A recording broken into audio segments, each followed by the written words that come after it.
La peur est comme une ombre qui te suit partout. Peu importe à quelle vitesse tu cours, à quelle hauteur tu arrives ou à quel point tu te crois fort, elle est toujours là, silencieuse, collée à tes pas. Mais le plus curieux à propos d'une ombre, c'est qu'elle n'existe que lorsque tu t'éloignes de la lumière. Et dans cette vie, la lumière est ta conscience, ta volonté, ta décision de regarder en face ce que beaucoup préfèrent ignorer. Nous ressentons tous de la peur. Cela ne te rend pas faible, cela te rend humain. Ce qui te rend faible, c'est de te cacher derrière des excuses, de justifier tes blocages, de déguiser ta paralysie avec de jolies phrases comme « ce n'est pas le moment » ou « je ne suis pas prêt ». La vérité, tu ne l'es jamais, et tu ne le seras jamais, jusqu'à ce que tu fasses le premier pas. Les stoïciens ne cherchaient pas à éliminer la peur. Ils l'étudiaient, la démontaient, lui faisaient face. Il la réduisait à ce qu'elle était vraiment, un signal, pas une sentence. Parce que lorsque la peur prend le contrôle, tu ne vis pas, tu survis. Et celui qui survit seulement ne choisit pas. Il réagit, il s'adapte, il se soumet. Cette vidéo n'est pas pour ceux qui veulent une vie facile. Elle est pour ceux qui en ont assez de vivre gouvernés par ce qu'ils n'osent pas regarder. Ici, tu ne trouveras pas de phrases creuses ni de conseils pour te sentir mieux. Ceci est un entraînement mental, un appel à l'éveil, une confrontation directe avec la partie de toi qui se cache quand quelque chose te dérange. Parce que la liberté n'est pas l'absence de peur, c'est agir avec elle présente. C'est décider que ta vie vaut plus que tes excuses. C'est te diriger toi-même, même si ta voix tremble. Et si tu oses rester jusqu'à la fin, tu ne pourras peut-être pas éliminer la peur, mais tu comprendras comment la faire marcher derrière toi et non devant. 1. Dirige ton esprit vers ce qui dépend de toi. Un bateau ne coule pas à cause de la mer qui l'entoure, mais à cause de l'eau qu'il laisse entrer. Tu peux naviguer entre les tempêtes, résister aux vents contraires et traverser des vagues imprévisibles. Mais si ta coque reste solide et ta direction claire, tu restes à flot. Il en va de même pour ton esprit. La peur ne te détruit pas à cause de ce qui se passe à l'extérieur, mais à cause de ce que tu laisses pénétrer à l'intérieur. Parce que tu laisses occuper ta pensée par tout ce qui ne dépend pas de toi et que tu portes pourtant comme si c'était le tien. C'est ce que beaucoup ne veulent pas accepter. Ils vivent tourmentés par l'extérieur.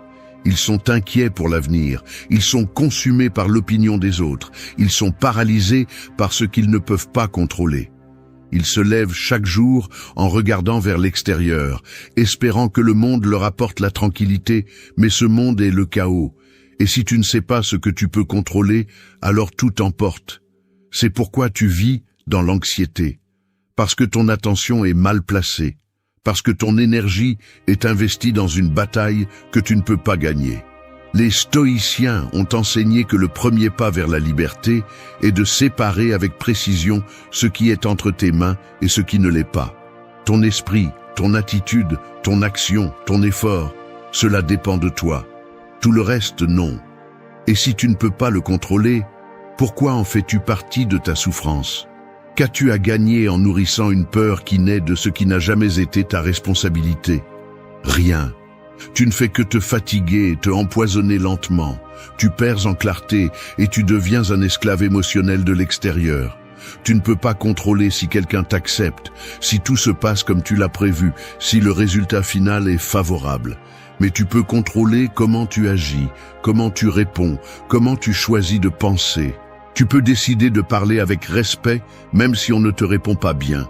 Tu peux continuer à donner le meilleur de toi-même, même si les autres ne le voient pas. Tu peux marcher avec assurance, même si le chemin est plein d'incertitudes. Parce que ce que tu fais par volonté, par maîtrise de toi, c'est ce qui te construit. Et la peur ne survit pas lorsque tu te concentres sur ce que tu peux faire. Ce n'est pas de la théorie, c'est une pratique quotidienne. Tu es face à une situation difficile, tu as peur, tes mains tremblent. Demande-toi, qu'est-ce qui dépend de moi ici ? Mon attitude, ma décision, ma préparation. Alors c'est tout ce qui compte. Le reste est brouillard.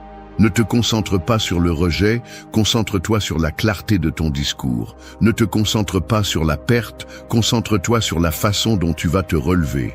Ne te concentre pas sur ce que diront les autres, concentre-toi sur ta vérité. Parce que l'esprit qui se dirige vers l'essentiel ne se perd pas dans le bruit. Beaucoup échouent, non pas parce qu'ils sont faibles, mais parce qu'ils concentrent leur force sur ce qu'ils ne peuvent pas changer. Ils luttent contre des fantômes, ils discutent avec le destin, ils s'épuisent à essayer de modifier les autres. Et le pire, ils croient que c'est du courage. Ce n'est pas le cas.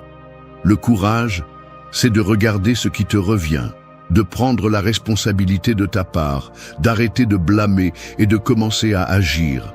Le reste, qu'il brûle, qu'il tourne, qu'il change.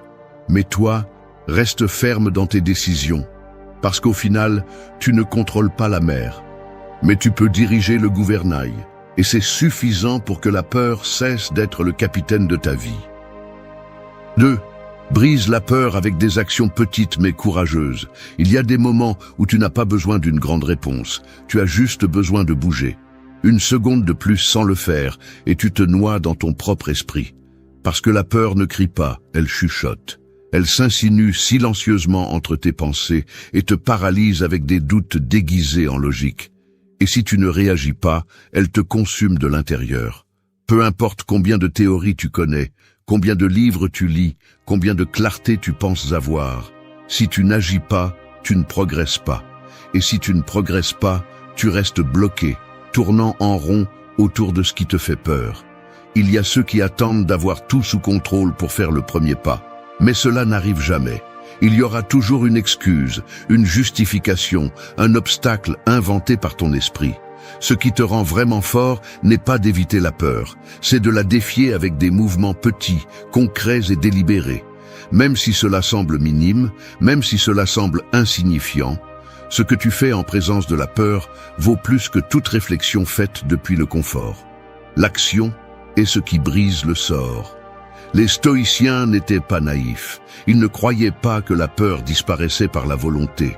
Ils savaient qu'elle était affrontée en agissant.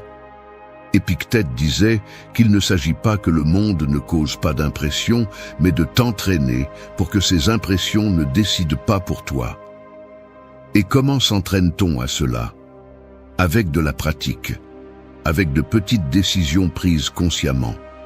Te lever quand ton corps veut rester au lit, ouvrir la bouche quand le silence est plus confortable, décider sans avoir de garantie. C'est la vraie pratique. Chaque fois que tu fais le contraire de ce que la peur veut, tu te renforces. Peu importe si tu réussis, peu importe si tu trembles. Ce qui importe, c'est que tu es resté ferme dans ta direction. Une personne qui agit avec peur devient quelqu'un de dangereux pour ses propres limites. Parce que la peur n'est pas éliminée avec des mots, elle est percée avec des actions. Tu l'affrontes dans le corps, pas dans la tête. Tu la traverses, tu ne la négocies pas. Pose-toi la question, qu'est-ce que je peux faire maintenant qui soit petit, mais qui défie la peur que j'ai? Tu n'as pas besoin de changer ta vie, juste de bouger une pièce. Cette conversation inconfortable, cette décision reportée, cette exposition que tu évites. Ne pense pas au résultat final, pense à la prochaine étape. C'est comme ouvrir une fissure dans un mur. Tu n'as pas besoin de le renverser d'un seul coup. Tu as juste besoin de la première fissure, et chaque jour, une de plus. L'esprit s'entraîne avec une exposition progressive. Si tu évites toujours ce qui te met mal à l'aise, la peur devient ta norme. Mais si tu t'exposes volontairement, un peu chaque jour, ce malaise se transforme. Ce n'est plus une menace, c'est un territoire conquis. Et c'est là la différence entre celui qui se renferme dans sa tête et celui qui se libère en marchant vers l'inconnu. Parce que l'inconfort ne disparaît pas. Tu t'habitues à l'affronter. Alors arrête d'attendre le moment où tout sera parfait. Tu n'en as pas besoin. Ce dont tu as besoin, c'est du courage pour bouger pendant que la peur est présente. Une petite action aujourd'hui, une de plus demain. Et ainsi, la peur perd de son pouvoir. Non pas parce qu'elle est partie, mais parce qu'elle ne décide plus pour toi. Tu la vois, tu la sens, mais elle ne te freine pas. Et là, exactement là, c'est là que commence ta liberté. 3. Fais du silence ta force intérieure. Tout ce que tu penses n'a pas besoin d'être dit. Tout ce que tu ressens ne mérite pas une réponse immédiate. Celui qui parle sans mesure se vide, celui qui réagit sans pause se désorganise. Et c'est dans ce désordre que la peur gagne en force.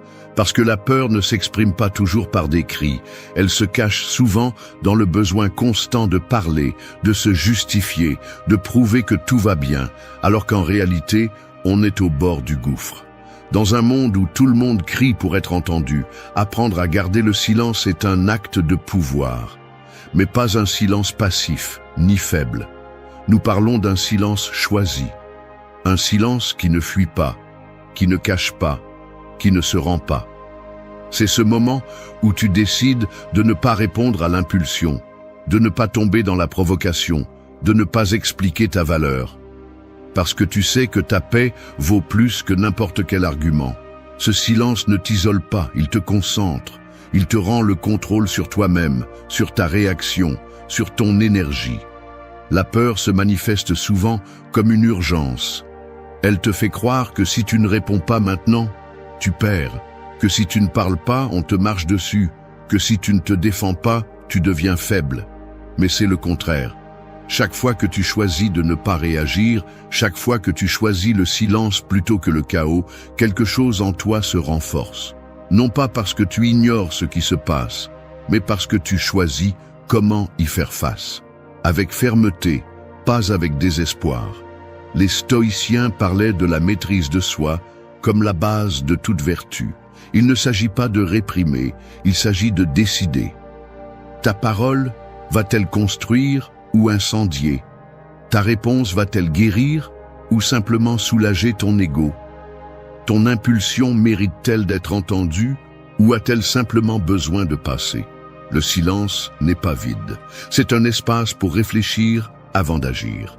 C'est un terrain fertile pour que la clarté grandisse là où il n'y avait auparavant que réaction. Dans la vie quotidienne, cela s'entraîne dans les choses les plus simples. Cette discussion où tu sais qu'il n'y a plus de dialogue, seulement du bruit. Cette critique qui ne mérite pas de réponse. Cette personne qui veut seulement provoquer, pas discuter. Tu peux rester silencieux. Tu peux te retirer. Tu peux observer sans tomber. Parce que celui qui maîtrise le silence maîtrise le rythme. Et celui qui maîtrise le rythme n'est pas emporté par l'émotion du moment.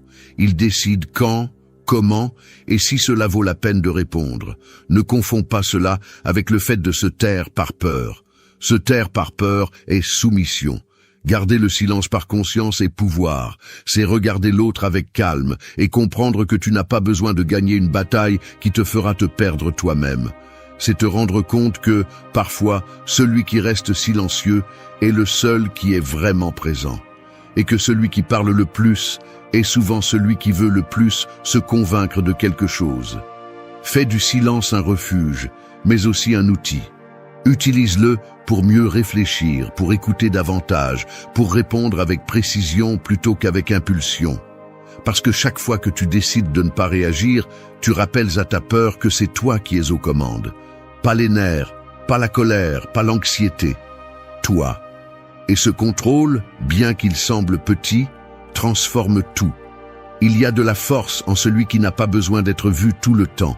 Il y a du leadership en celui qui ne répond pas à chaque attaque. Et il y a de la liberté en celui qui ne se laisse pas emporter par chaque émotion. Ce silence, bien utilisé, devient ta force invisible. Et de là, la peur n'a plus de place pour s'installer. Elle ne peut que regarder comment tu restes ferme, sans rien dire, mais en laissant clair que le contrôle ne lui appartient plus. 4. Transforme chaque échec en ton plus grand entraînement. Personne ne t'entraîne pour le coup qui te marquera le plus. Personne ne te prévient qu'un jour tu vas tomber face contre terre, avec l'ego en miettes, les mains vides et la fierté avalée de force. Et quand cela arrive, la première chose qui apparaît n'est pas la clarté, c'est la colère, la honte, l'envie de te cacher. Mais juste à ce moment où le monde cesse de t'applaudir et où tu cesses de te reconnaître, commence le véritable entraînement. Il n'y a pas de croissance sans échec, il n'y a pas de caractère sans déception. La peur de l'échec est, au fond, la peur de te confronter à toi-même lorsque tu n'as plus de masque, ni d'excuses, ni de succès pour te soutenir. Et que fais-tu alors? Tu t'enfonces, tu t'expliques ou tu te relèves sans avoir à impressionner personne, seulement avec la décision de réessayer avec plus de courage. Les stoïciens ne cherchaient pas des victoires faciles. Ils cherchaient un entraînement mental, une résistance intérieure, une maîtrise de soi. Ils comprenaient que chaque erreur te montre l'endroit exact où tu manques encore de force. Chaque chute te révèle ce que ton ego voulait ignorer. Et cette connaissance, aussi inconfortable soit-elle, vaut plus que n'importe quel succès superficiel. Parce que le succès peut te gonfler, mais l'échec te révèle. Il te montre de quoi tu es fait quand personne ne te regarde. Et c'est là que la vertu se forge. Transformer un échec n'est pas le justifier, ni le décorer, ni le répéter. C'est l'utiliser. C'est comprendre quelle partie de toi était fragile, quel choix était aveugle, quel schéma t'a conduit au même endroit que toujours. Ce n'est pas te noyer dans la culpabilité, c'est observer avec froideur, apprendre avec humilité et te relever avec concentration. Parce que si tu n'apprends pas, tu vas répéter. Et si tu répètes, tu n'échoues pas, tu choisis de rester le même. Tu as fait une erreur? Bien. Maintenant, regarde bien la scène. Où n'as-tu pas été honnête avec toi-même? Où t'es-tu trahi? Où savais-tu que tu allais payer le prix, mais tu l'as fait quand même? Cette clarté est douloureuse, mais elle est aussi puissante. Parce que personne ne change en se mentant à soi-même. Et l'erreur, si tu oses la confronter, te sort de l'illusion et te force à te réveiller. Dans la vie quotidienne, cela se traduit par des actions concrètes. Tu as pris une mauvaise décision, ne fuis pas, répare. Tu as promis quelque chose que tu n'as pas tenu, n'invente pas d'excuses, assume. Tu t'es laissé emporter par la peur, ne te justifie pas, corrige. C'est là que se construit la solidité. Dans ces petits moments où tu choisis de faire ce qui est inconfortable plutôt que ce qui est facile. Parce que le confort perpétue l'erreur. Seul l'inconfort génère la transformation. La peur de l'échec n'est pas la peur de l'erreur. C'est la peur de te voir fragile. Mais laisse-moi te dire quelque chose. La fragilité n'est pas une faiblesse. La faiblesse est de savoir que tu peux t'améliorer et de ne pas le faire. C'est de répéter des erreurs par habitude. C'est de te rendre parce que le chemin n'était pas comme tu l'avais rêvé. Et ça, ce n'est pas vivre, c'est se résigner. Si tu décides de voir chaque chute comme une partie de l'entraînement, alors tu n'as plus besoin de gagner toujours pour sentir que tu progresses. Chaque essai compte, chaque ajustement s'additionne, et quand tu t'y attends le moins, ce qui te brisait auparavant ne fait que te renforcer maintenant. Parce que tu l'as vécu, tu l'as compris et tu l'as utilisé. Alors ne cache pas tes erreurs, n'aie pas honte de tes échecs, utilise-les, presse-les, fais de chacun une marche. Et pendant que les autres sont paralysés par la peur de tomber, tu continues à monter. Non pas parce que tu es parfait, mais parce que tu as appris à transformer chaque chute en muscle, chaque faux pas en stratégie et chaque erreur en une nouvelle façon de te relever. C'est ça, la véritable force. Et ça, la peur ne peut pas l'arrêter. 5. Affronte la peur en lui parlant fermement. Un animal sauvage te fixe. Il ne bouge pas, mais tu le sens. Il est là, à t'observer. Il n'attaque pas encore. Il attend simplement que tu sois le premier à trembler. Et si tu recules, si tu détournes le regard, si tu hésites, il le sait. La peur fonctionne de la même manière. Elle t'examine. Elle attend des signes de faiblesse. Elle n'a pas besoin de crier pour te contrôler. Il lui suffit que tu ne dises rien. Parce que ce que tu n'affrontes pas clairement te domine depuis l'ombre. Il y a ceux qui traitent la peur comme si c'était un monstre impossible à vaincre, comme si c'était une force externe qui vient les détruire. Mais la peur n'est pas un envahisseur. C'est une partie de toi que tu n'as pas appris à guider. C'est une réaction automatique mal comprise. C'est ton esprit qui se protège excessivement, te criant de ne pas le faire, de ne pas prendre de risques, d'attendre encore un peu. Et chaque fois que tu obéis sans le remettre en question, chaque fois que tu te tais, la peur gagne en autorité. Parce que la peur grandit dans le silence. Elle se nourrit de la pensée qui n'est pas confrontée. Les stoïciens n'ignoraient pas la peur. Ils l'étudiaient, ils la disséquaient, ils lui donnaient un nom. Il la réduisait à son essence la plus basique pour ne pas tomber dans ses pièges. Il ne la niait pas, il l'affrontait, et il le faisait avec des mots, fermes, clairs, rationnels. Parce que quand tu parles à la peur avec vérité, tu la désarmes. Quand tu nommes ce que tu ressens, tu cesses d'être l'esclave de la confusion. Et quand tu te réponds avec fermeté, tu prends le contrôle de ton espace intérieur. Tu ne peux pas éliminer la peur de ta vie, mais tu peux lui retirer le droit de décider pour toi. Et cela se fait en parlant. Pas avec n'importe qui, avec toi, en te regardant avec honnêteté, en te disant la vérité que tu te refuses, en admettant que tu as peur, oui, mais que cela ne change pas ta direction. Que tu le ressens dans ton corps, mais que tu ne lui obéis pas, qu'il peut t'accompagner mais pas te diriger. Parler à la peur n'est pas une technique jolie, c'est un outil pratique. C'est une façon de briser le sort. Fais l'essai. Quand tu ressens cette pression dans la poitrine, cette anxiété qui se déguise en prudence, arrête, respire et parle-toi, à voix basse ou dans ton esprit, mais avec décision. Dis ce que tu évites. Je ressens de la peur, parce que cela compte pour moi, parce que cela me met à l'épreuve, mais je vais le faire quand même. Ce petit dialogue, répété avec force, peut changer le cours de ta journée, et avec le temps, de ton caractère. Parce que quand tu parles avec fermeté, la peur perd du volume. Dans la pratique quotidienne, cela implique de la présence. Tu es face à une décision importante, et la peur commence à te saboter. Elle te montre tout ce qui peut mal se passer. Elle te rappelle tes erreurs, elle te pousse à repousser. Ne fuis pas, ne la réprime pas, regarde-la, reconnais ce qu'elle dit et réponds-lui avec des faits, avec des mots qui contiennent de la vérité et de la direction. Et ensuite, agis. Parce que les mots fermes ouvrent le chemin, mais ce sont tes pas qui le valident. Ne confonds pas la fermeté avec l'agressivité. Il ne s'agit pas de crier à ta peur, il s'agit de la diriger, de lui dire « Tu vas venir avec moi, mais tu ne vas pas décider pour moi ». C'est le type de dialogue qui transforme, parce que la peur, en fin de compte, ne veut pas te détruire. Elle veut savoir si tu es prêt à diriger ta vie. Et si tu ne lui réponds pas, elle le fera pour toi. Alors parle, avec clarté, avec courage, avec détermination. Que ta voix intérieure ne soit pas un écho d'insécurité, mais un ordre qui marque le pas. Et tu verras comment, avec le temps, la peur n'interrompt plus ton chemin. Elle marche simplement derrière, sachant qu'elle ne commande plus. 6. Utilise l'inconfort pour récupérer ton pouvoir. Tout ce qui fait mal n'est pas mauvais.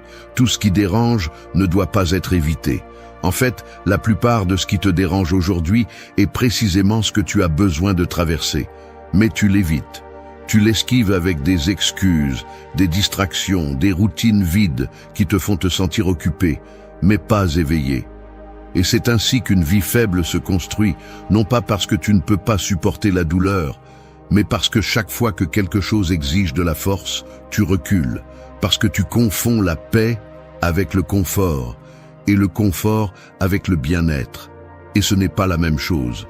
Tu vis plus attentif à te sentir à l'aise qu'à te sentir libre. Mais la liberté ne se construit pas avec le plaisir, elle se construit avec la vérité. Et souvent, la vérité est inconfortable. Elle te pousse à voir tes contradictions, tes attachements, tes plus petites peurs déguisées en décisions raisonnables. C'est pourquoi c'est si difficile, parce que ce n'est pas seulement l'extérieur qui est inconfortable.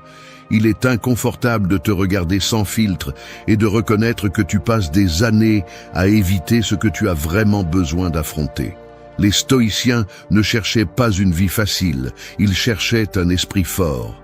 Et cela ne peut être atteint que si tu apprends à utiliser l'inconfort comme une partie de l'entraînement. Non pas comme une punition, mais comme un outil. L'inconfort n'est pas l'ennemi, c'est le scénario où il est révélé qui commande.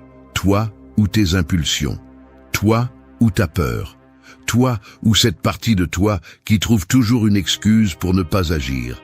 Lorsque tu choisis de rester un peu plus longtemps dans ce qui te fait trembler, tu construis de la tolérance, et avec elle, du pouvoir. Une personne forte n'est pas celle qui ne ressent rien, C'est celle qui continue à avancer, même lorsque tout en elle veut abandonner. C'est la différence. Celui qui veut éviter tout ce qui est inconfortable vit piégé dans un labyrinthe d'illusions. Celui qui accepte le poids de son inconfort et continue à marcher devient quelqu'un avec de l'autorité sur lui-même.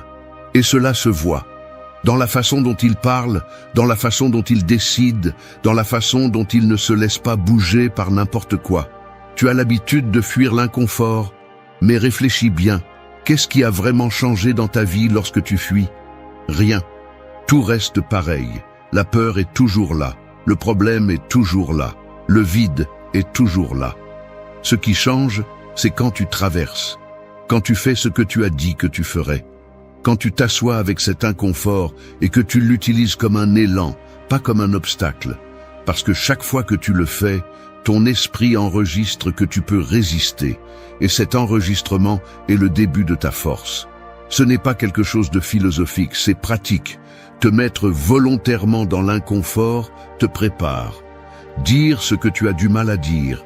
Faire ce que tu sais que tu dois faire, même si tu n'en as pas envie. Te maintenir dans l'effort sans attendre d'applaudissements. C'est ce qui renforce le caractère. Le reste n'est que du bruit, le désir de résultats sans travail, la recherche de raccourcis qui n'existent pas. La peur se nourrit du confort mal géré. Plus tu deviens confortable, plus tu deviens fragile. Non pas parce que tu es faible, mais parce que tu arrêtes de t'entraîner. Alors ne fuis pas ce qui te met mal à l'aise. Utilise-le. Reste là. Respire dans cet espace où tout en toi veut s'échapper. Et quand tu le fais, tu ne ressortiras pas le même. Non pas parce que la peur disparaît, mais parce qu'elle ne te domine plus. Parce que tu sais maintenant que tu peux ressentir de l'inconfort et continuer à avancer. Parce que tu as appris à le supporter. Parce que tu as compris que le pouvoir n'a jamais été dans l'évitement de la douleur, mais dans l'apprentissage à te soutenir pendant qu'elle fait mal. C'est là que commence le respect de toi-même. Et c'est là que la peur, enfin, se retrouve sans armes. 7. Soutiens ton esprit avec des mots qui te réveillent. Les jours ne s'effondrent pas parce que quelque chose de grave se produit. Ils s'effondrent à cause de ce que tu te dis à peine réveillé. Ton esprit ne faillit pas par faiblesse. Il s'effondre par manque de direction. Et quand tu ne lui parles pas clairement, ce qui domine, c'est le bruit. Cette voix subtile qui ne crie pas, mais insiste. Cette phrase lâchée que tu répètes sans réfléchir, « Je ne vais pas pouvoir. Il est déjà trop tard. Mieux vaut demain. » Elle ne sonne pas violente, mais elle te sabote. Et si tu n'apprends pas à la reconnaître et à lui répondre avec fermeté, elle reste. Elle s'installe. Elle décide pour toi. Tu ne peux pas te permettre de commencer la journée en silence mental, parce que si tu ne te parles pas clairement, d'autres le feront pour toi. Les réseaux, l'opinion des autres, les tâches en attente, les comparaisons, les blessures que tu n'as pas encore guéries. Tout cela s'infiltre si tu ne marques pas ton territoire. La peur n'a pas besoin de crier pour s'installer. Elle a juste besoin que tu ne dises rien. Et quand tu ne te parles pas avec direction, ton esprit se livre à l'inertie. Il répète de vieilles idées, des habitudes qui ne servent plus, des schémas qui te maintiennent immobile. Les stoïciens parlaient du logos, cette raison qui guide l'être humain. Mais cette raison n'apparaît pas par magie. Elle se construit avec le langage, avec la discipline mentale, avec la capacité de te regarder dans le miroir et de dire ce que personne d'autre ne dira pour toi. Aujourd'hui, c'est moi qui commande, pas la peur. Ce n'est pas de l'ego, c'est de l'ordre. Parce que la pensée que tu ne corriges pas te contrôle. Et chaque mot que tu tolères sans réviser devient un ordre que ton corps obéit sans questionner. Tu n'as pas besoin de phrases vides, tu as besoin de rappels forts, des vérités qui coupent la paresse mentale.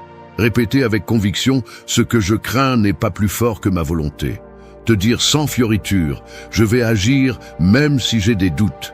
La peur perd de son pouvoir quand tu parles avec fermeté, pas avec des lamentations. Et cela ne nécessite pas de force brute, cela nécessite de la conscience, de la présence. Un langage qui ne te permet pas de te cacher derrière des excuses.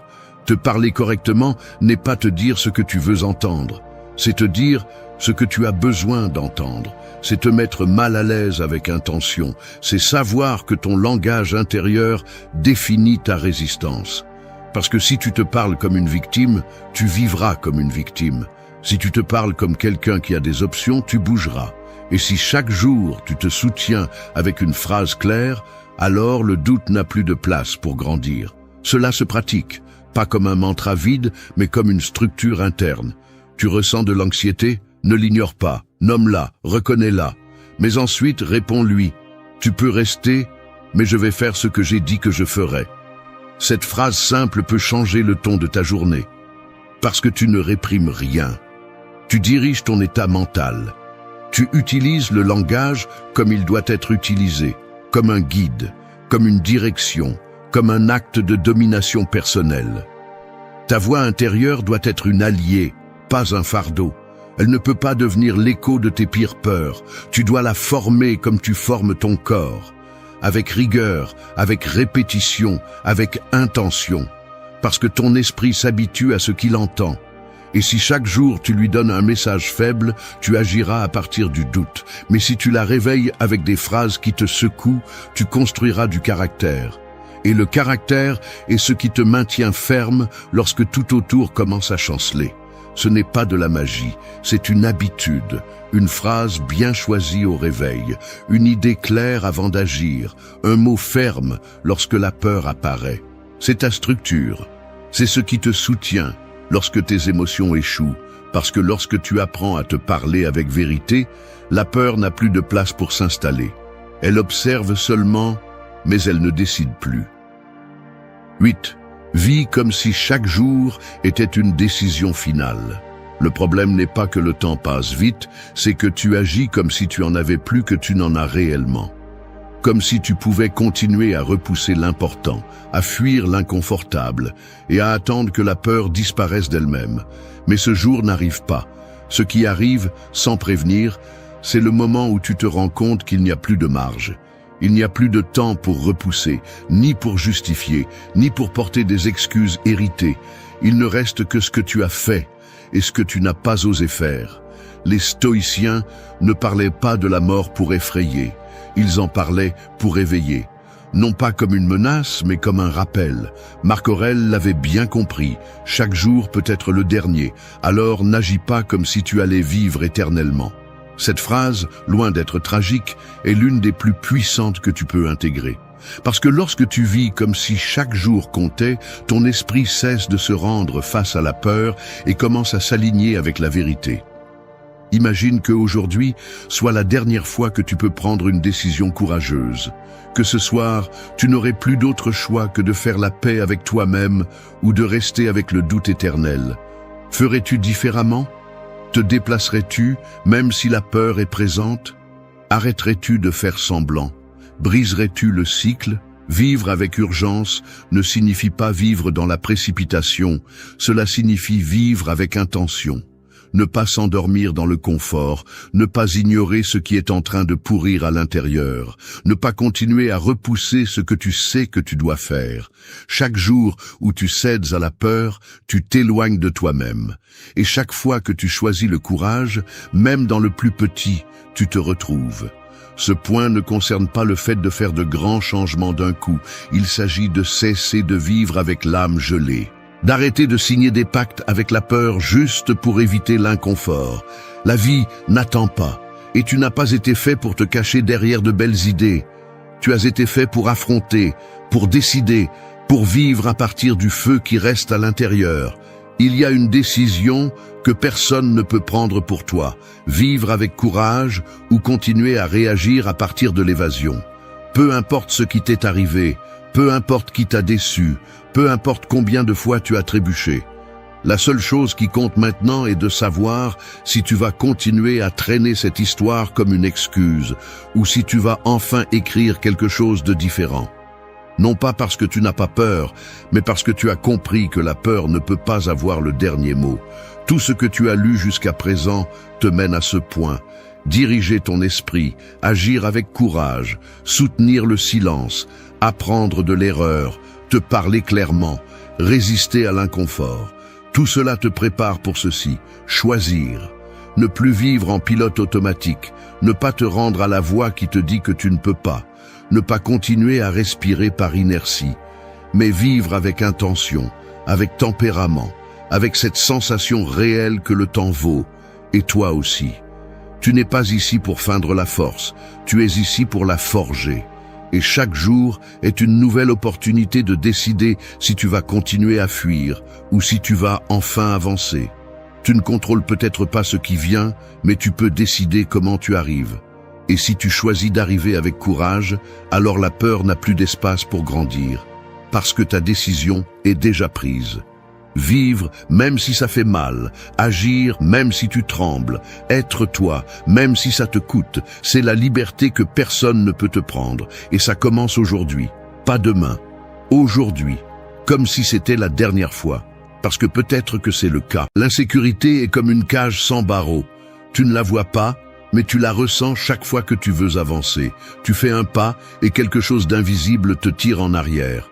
Il n'y a pas de chaîne, pas de cadenas, mais ça t'arrête quand même. Et le pire, c'est qu'avec le temps, tu apprends à l'appeler prudence, à justifier ta paralysie par des excuses élégantes, à déguiser ta peur avec de la logique, alors qu'au fond, tu sais que ce qui te retient n'est pas la réalité. C'est ta voix intérieure qui te répète que tu n'es pas assez bon. Mais écoute-moi bien, tu n'es pas né insécurisé, tu as été modelé par des commentaires blessants, par des comparaisons constantes, par des erreurs mal digérées que tu as transformées en vérités absolues. Ce que tu appelles aujourd'hui personnalité est souvent juste une réaction accumulée à des blessures non résolues. Et si tu l'as construit, tu peux aussi le démonter. Avec de la douleur, oui, avec du courage aussi, mais surtout avec une pratique quotidienne et une direction philosophique claire. Ce n'est pas une autre vidéo de motivation. C'est une confrontation directe avec ce qui te retient. Ici, tu n'entendras pas de mots doux pour te calmer. Ici, nous allons gratter la blessure pour qu'elle cicatrise enfin. Parce que la confiance n'est pas sourire devant le miroir, ni répéter des affirmations vides. La confiance, c'est agir quand la peur crie, c'est parler quand avant tu te taisais, c'est regarder ton histoire en face et décider que tu ne seras pas sa victime. Nous allons parcourir 8 principes stoïciens qui ne sont pas de la théorie, ce sont des outils vivants. Tu vas apprendre à lâcher le perfectionnisme, à vivre avec urgence, à accepter le changement, à te gouverner, à remettre en question tes croyances, à lâcher le contrôle de ce qui n'a jamais été à toi, à te connaître avec une précision chirurgicale et à arrêter de demander la permission d'exister. Et si tu restes vraiment jusqu'à la fin, tu ne te sentiras peut-être pas plus fort, mais certainement plus éveillé. Et quand on s'éveille, l'insécurité ne gouverne plus, je te l'assure. 1. Libère-toi du poids de vouloir tout faire parfaitement. Essayer de vivre dans la perfection, c'est comme essayer de remplir un verre sans fond. Peu importe combien tu verses, tu ne te sens jamais satisfait. Et le plus dangereux, c'est que tu continues d'essayer. Jour après jour, tu dépenses de l'énergie, du temps et de l'estime de soi dans une idée impossible. Atteindre un niveau où tout est bien, où il n'y a pas d'erreur, où personne ne peut te pointer du doigt. Mais cela n'existe pas, et plus tôt tu l'acceptes, plus vite tu te libéreras. Le besoin de tout faire parfaitement ne vient pas du désir de bien faire les choses, il vient de la peur. Peur du jugement, peur de l'échec, peur de ne pas être à la hauteur. Tu le déguises en responsabilité, en engagement, en standard élevé, mais ce n'est rien de plus qu'une façon sophistiquée de te paralyser. Parce que si ce n'est jamais prêt, alors tu ne l'affrontes jamais. Tu ne le lances jamais. Tu ne te risques jamais à t'exposer. Tu ne reçois jamais de critiques. Tu ne perds jamais. Mais tu ne gagnes pas non plus. Parce que la perfection ne construit pas, elle retarde seulement. Les stoïciens ne parlaient pas de perfection, ils parlaient de vertu. Et pour eux, la vertu était l'action avec intention, pas les résultats impeccables. Marc Aurèle se levait chaque matin sachant qu'il y aurait du chaos, des interruptions, des imprévus. Il ne cherchait pas des jours parfaits, il cherchait à faire ce qui est juste dans des jours imparfaits. Sénèque disait qu'il ne s'agit pas d'éviter la tempête, mais d'apprendre à naviguer à l'intérieur. Épictète enseignait que la seule chose que tu peux vraiment contrôler est ta réponse, pas comment tout se passe. Ce qui t'empêche d'avancer n'est pas que tu ne sais pas quoi faire, c'est que tu attends de te sentir 100% prêt. Mais tu ne le seras jamais. La confiance ne vient pas avant l'action, elle vient après. Agir est ce qui entraîne la sécurité, pas l'inverse. Et si tu continues d'attendre que tout soit en ordre, tout ce que tu feras est de retarder ta croissance. Tandis que tu continues à peaufiner les détails pour ne pas échouer, d'autres moins préparés sont déjà en train d'apprendre parce qu'ils essaient. Ton insécurité ne disparaît pas avec plus de planification, elle se dissout dans la pratique. Et pratiquer implique des erreurs. Cela implique de se salir. Cela implique de regarder quelque chose que tu as fait et de penser « je peux faire mieux », mais de le dire après l'avoir fait, pas avant. Parce que personne ne développe de confiance dans la théorie. La confiance naît lorsque tu fais quelque chose qui te fait peur et que tu découvres que tu es toujours en vie, que cela ne t'a pas détruit, que tu peux t'améliorer et que tu ne dépends plus de la peur pour avancer. Arrête de construire des châteaux en l'air et commence à construire du caractère.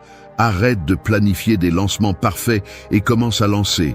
Arrête de chercher des conditions idéales et commence à agir dans des conditions réelles. Parce que c'est ainsi que se forgent ceux qui ont confiance en eux, non pas en attendant que tout soit en leur faveur, mais en entraînant leur pouvoir même quand rien ne l'est. Fais le mal, mais fais-le. Et ensuite, fais le mieux, mais fais-le. Parce que chaque fois que tu agis sans attendre la perfection, tu deviens plus fort. Et chaque fois que tu attends le moment parfait, tu deviens plus faible. Lâche prise sur le perfectionnisme, parce que ce n'est pas synonyme d'excellence, c'est synonyme de peur élégante. Et tu n'es pas ici pour vivre dans la peur, tu es ici pour te défier. C'est ainsi que se construit la véritable confiance, non pas quand tout est parfait, mais quand tu décides d'avancer, même quand ce n'est pas le cas. 2. Vis avec urgence, pas avec peur d'échouer. La plupart des gens vivent comme s'ils avaient un contrat invisible avec le temps, comme s'il existait une clause secrète qui leur garantissait une autre chance, une autre décennie, une autre excuse. Ils se déplacent comme celui qui marche sur un tapis roulant qui ne s'arrête jamais, mais croient qu'ils peuvent descendre quand ils le souhaitent. Et un jour, sans prévenir, ce tapis s'arrête, sans faire de bruit, sans demander la permission. Et c'est là, dans cette coupure soudaine, que beaucoup ouvrent les yeux pour la première fois. Mais il est déjà trop tard, car la vie n'attend pas ceux qui dorment debout.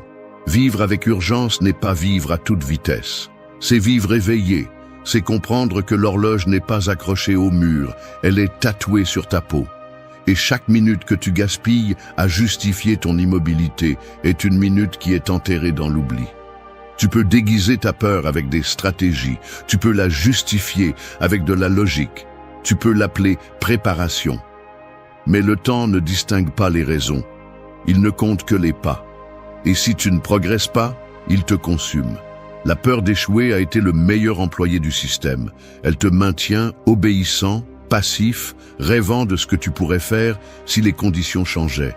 Mais les conditions ne changent pas. Tu changes ou le jeu se termine. Aussi simple que ça. Et pendant que tu consultes ta peur pour savoir s'il vaut la peine d'essayer, d'autres sont déjà en train de tomber, d'apprendre, de corriger, de grandir. Parce qu'ils ont compris que la vie ne récompense pas le plus prudent, mais celui qui ose. Les stoïciens ne te diraient pas d'ignorer la peur, ils te diraient de lui faire face, de marcher avec elle, de l'observer, de la reconnaître, mais de ne pas lui donner les rênes. Memento mori n'est pas une menace, c'est un appel, un coup de pouce brutal, pour que tu arrêtes de mettre tes rêves en attente, comme si l'univers allait faire une pause pour toi. La mort n'est pas quelque chose de lointain, elle est à côté, et pas pour te faire peur, mais pour te rappeler que chaque jour où tu choisis de ne pas agir est un jour qui ne revient pas. Vivre avec urgence, c'est parler quand tu veux te taire, c'est décider quand la peur dit que ce n'est pas le moment, c'est envoyer ce message, c'est quitter cet endroit, c'est te jeter dans le vide sans garantie, non pas parce que tu te sens prêt, mais parce que tu sais que rester où tu es te pourrit de l'intérieur. Le véritable échec n'est pas d'essayer et de tomber, c'est de rester là où rien ne se passe jusqu'à ce qu'il ne reste plus rien. L'urgence n'est pas l'anxiété, c'est la clarté. C'est regarder ta vie et accepter que tu n'as pas le temps de continuer à repousser la personne que tu veux être. Chaque fois que tu dis demain, tu dis aujourd'hui je ne suis pas assez. Et cela s'enregistre, s'installe, devient une partie de ton identité. C'est pourquoi il est ensuite si difficile de briser l'inertie. Parce que tu as répété pendant des années que ce n'est pas le moment, que tu as besoin de plus, que plus tard, oui. Et qu'as-tu accompli avec ça? Agis sans garantie. Lance le projet même si tout n'est pas prêt. Parle même si ta voix n'est pas parfaite. Prends cette décision que tu retardes depuis des mois, non pas par impulsion, mais parce que tu as compris que le contraire de vivre n'est pas mourir. C'est attendre. Attendre que la vie te donne la permission quand en réalité tu dois te la donner toi-même. Vise avec urgence, parce que ce que tu ne fais pas aujourd'hui ne se fait pas tout seul. Personne ne viendra sauver tes plans oubliés. Personne ne te poussera quand la peur t'étreint. Tu es seul avec ta volonté. Et si tu ne l'utilises pas maintenant, tu ne l'utiliseras jamais. La confiance naît lorsque tu arrêtes de négocier avec ta peur et choisis de bouger, même en tremblant. Parce que c'est ça, vivre vraiment. Et le reste n'est qu'une forme lente d'abandon. 3.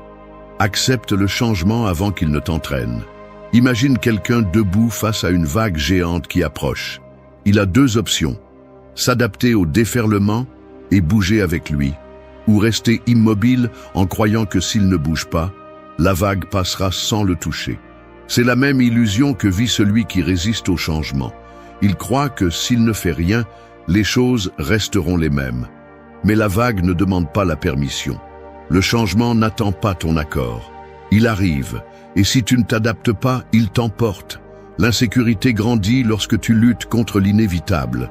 Quand tu dépenses de l'énergie à maintenir ce qui est déjà périmé, quand tu insistes pour contrôler ce qui a clairement commencé à se transformer.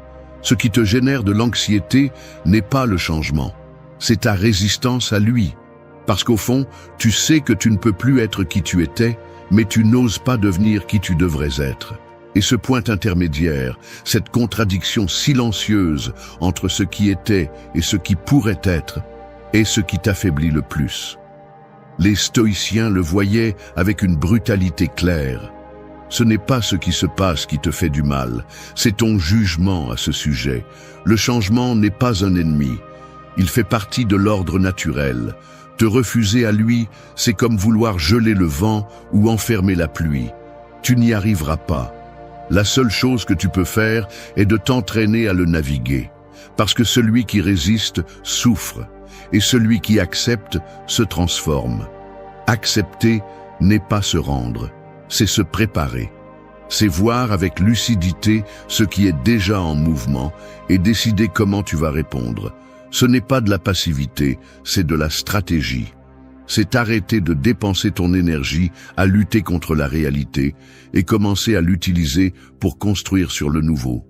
Celui qui s'accroche à l'ancien le fait par peur, peur de ne pas savoir qui il sera sans cela, peur de perdre le contrôle, peur de ne pas pouvoir se reconstruire. Mais la vérité est que tu es déjà en train de changer, que tu le veuilles ou non. Ce que tu décides n'est pas si tu vas changer, c'est si tu le feras avec conscience ou avec douleur. Accepter le changement, c'est comprendre que tout ce qui fait mal maintenant peut être un pont vers quelque chose de plus fort. C'est reconnaître que cette relation qui s'est rompue, ce travail qui s'est terminé, cette étape qui s'est clôturée, ne t'enlève pas le sol. Il t'apprend à marcher avec plus de fermeté. Mais seulement si tu choisis de le voir ainsi. Parce que si tu t'accroches à ce qui a été, tu le transformes en prison. Si tu l'honores et le lâches, tu le transformes en élan. Tu choisis. Tu peux voir le changement comme une menace ou comme un entraînement, comme une fin ou comme un début, comme un chaos ou comme un réarrangement. Mais ce que tu ne peux pas faire, c'est l'éviter. Et plus tôt tu l'acceptes, plus tôt tu cesses d'être une victime de tes circonstances. Parce que la vie n'a jamais été stable. La vie est une évolution constante. Et celui qui ne change pas par décision, change par pression. Et changer sous pression fait toujours plus mal. Les stoïciens n'attendaient pas que la vie soit facile. Ils s'entraînaient pour être forts. Et la force n'est pas dans la rigidité, mais dans l'adaptation. Dans l'esprit qui observe le mouvement et ne se brise pas, mais se plie sans se rompre. En celui qui voit le changement non pas comme une menace pour son identité, mais comme une opportunité pour la renforcer. Accepte ce qui change. Change avec lui. Change de l'intérieur. Change ta façon de voir, ta façon d'agir, ta façon de t'interpréter. Parce que si tu ne changes pas volontairement, la vie te brisera jusqu'à ce que tu le fasses par nécessité. Et personne qui attend jusqu'au dernier moment ne sort indemne. La confiance ne naît pas de ce qui reste ferme. Elle naît de ta capacité à avancer quand tout commence à bouger. C'est là que se teste ta véritable valeur. 4. Apprends à te gouverner ou tu seras gouverné par tes impulsions. Ton esprit est comme un cheval sauvage. Si tu ne le dresses pas, il te jette à terre chaque fois qu'il a peur. Si tu ne le maîtrises pas, il court dans n'importe quelle direction, t'entraînant avec lui, sans se soucier si c'est vers l'abîme. C'est ainsi que fonctionnent tes impulsions. Elles apparaissent sans prévenir, prennent le contrôle, et si tu n'es pas présent, tu deviens spectateur de tes propres erreurs. Peu importe ce que tu sais, combien tu as lu ou combien de plans tu as, si tu n'as pas d'autocontrôle, tout cela s'effondre au premier impact. L'insécurité ne se nourrit pas seulement de ce que tu ne sais pas. Elle grandit aussi quand tu ne peux pas te faire confiance, quand tu sais qu'au fond, tu vas céder à l'émotion du moment, que tu diras ce que tu ne voulais pas dire, que tu feras ce que tu as juré de ne pas répéter, que tu fuiras quand tu devrais rester plus que jamais. Et cela détruit la confiance en soi, parce que la confiance naît de la cohérence. Savoir que tu peux compter sur toi-même, même au milieu du chaos, que tu ne te trahiras pas, que tu te soutiendras. Les stoïciens n'étaient pas des hommes de pierre, ils ressentaient tout ce que tu ressens. Colère, tristesse, peur, désir. La différence est qu'ils ne se soumettaient pas à cela. Ils l'observaient, ils l'étudiaient, ils le laissaient passer. Épictète disait que ce n'est pas ce qui se passe qui t'affecte, mais comment tu réagis. Et si tu réagis sans te gouverner, alors celui qui commande n'est pas toi. C'est ta blessure, ton ego, ta frustration. Et chaque fois que tu cèdes, tu renforces l'idée que tu n'as pas le contrôle. Tu te diminues devant toi-même. Te gouverner n'est pas réprimer. Il ne s'agit pas de nier ce que tu ressens. Il s'agit de ne pas laisser cela décider pour toi. L'émotion apparaît, tu la ressens, tu la reconnais. Mais c'est toi qui décides, pas elle. La différence entre celui qui se maîtrise et celui qui se détruit est dans cette seconde de pause entre l'impulsion et l'action. Ce moment où tu peux choisir si tu réagis ou si tu réponds. Si tu cries ou si tu respires. Si tu attaques ou si tu comprends. Cette pause est du pouvoir, et ce pouvoir se travaille. Celui qui ne se gouverne pas devient esclave de ses humeurs. Aujourd'hui, il se lève motivé, et il agit. Demain, il se sent fatigué, et il abandonne. Après-demain, il se sent blessé, et il attaque. Il vit comme une marionnette émotionnelle, et puis il se demande pourquoi il ne se fait pas confiance. Il ne fait pas confiance parce qu'il ne se soutient pas. Parce qu'il ne se respecte pas dans l'action, parce que ses paroles et ses actes ne sont pas alignés. Et cela se remarque, cela se ressent, cela se traîne. Te gouverner, c'est faire ce que tu as dit que tu ferais, même si tu n'en as pas envie. C'est rester sur le chemin quand l'émotion te crie de sortir. C'est rester ferme quand tout en toi demande à abandonner. Parce que c'est là, juste là, que le caractère se forge. Pas dans ce que tu fais quand tu te sens bien, mais dans ce que tu fais quand tu n'as pas de force, mais que tu choisis de te soutenir. Les stoïciens savaient que le vrai pouvoir n'est pas de dominer les autres, mais de se dominer soi-même. Que la plus grande victoire n'est pas gagnée à l'extérieur, mais à l'intérieur. Que celui qui gouverne son esprit peut traverser n'importe quelle tempête. Et celui qui ne le fait pas se brise à la première brise. Si tu veux avoir confiance en toi, commence à te gouverner. Parce que le respect de soi ne s'obtient pas par des affirmations, il se construit par des actes. Et si ce n'est pas toi qui es aux commandes, alors quelqu'un d'autre l'est. Cela peut être ta peur, ta colère, ta paresse, mais ce n'est pas toi. Et tant que cela ne change pas, l'insécurité continuera à gagner. Alors prends le contrôle, pas quand tu te sens prêt, prends-le maintenant. Parce que si ce n'est pas toi qui dirige ta vie, tu seras emporté par tout ce que tu ne contrôles pas. Et ce n'est pas vivre, c'est simplement réagir. 5.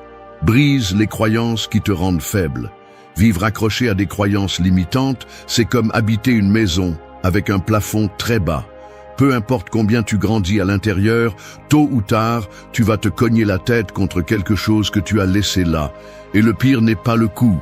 Le pire, c'est que tu commences à te baisser par habitude. Tu apprends à marcher courbé pour ne pas déranger le plafond, même si cela signifie te trahir. Et avec le temps, tu oublies que tu pouvais être debout. L'insécurité personnelle, souvent, ne vient pas de ce qui te manque. Elle vient des idées fausses que tu as accumulées sur toi, des phrases que tu as entendues quand tu étais enfant, des étiquettes que d'autres t'ont collées et que tu as adoptées sans questionner. Je ne suis pas assez, je n'ai pas ce qu'il faut, je me trompe toujours, ce n'est pas pour moi. Tu répètes ces phrases comme si elles étaient des vérités absolues, mais elles ne le sont pas. Ce sont des idées qui sont devenues des barreaux mentaux. Et tu as vécu dans cette cellule pendant des années. Les stoïciens savaient que tout changement externe commence dans l'esprit, que personne ne peut avancer avec assurance si son esprit est programmé pour reculer. Tu ne peux pas construire la confiance si ton dialogue interne est un sabotage constant. Épictète le disait sans détour. Ce n'est pas ce qui t'arrive, c'est ce que tu crois à propos de ce qui t'arrive. La perception que tu as de toi-même, si elle n'est pas revue, te détruit de l'intérieur. Et tu le permets chaque fois que tu acceptes comme vérité une idée qui t'affaiblit. Rompre avec ces croyances n'est pas un acte instantané. C'est un processus inconfortable, mais nécessaire. Il faut d'abord les identifier, te demander « Qui m'a appris cela ? D'où vient cette voix ?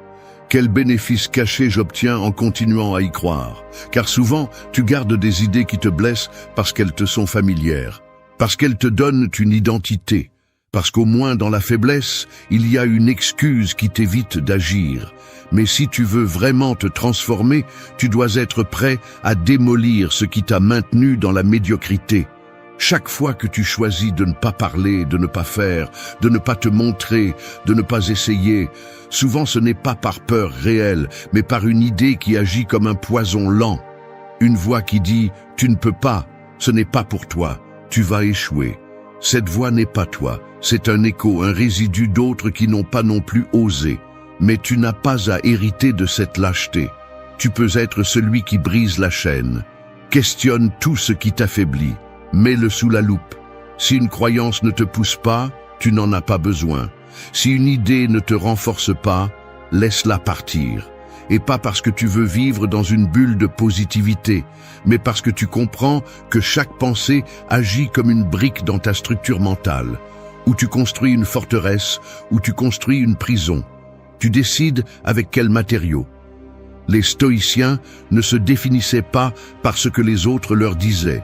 Ils se définissaient par leur vertu, par leur capacité à raisonner, par leur discipline. Et cette identité était inébranlable parce qu'ils la construisaient chaque jour de l'intérieur.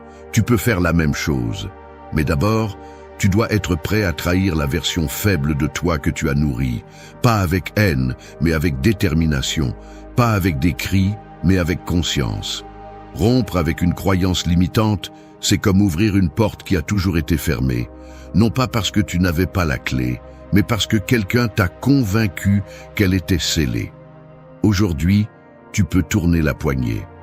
tu peux regarder et voir tout ce qui se trouve à l'extérieur de cette pièce sombre où tu t'es habitué à vivre.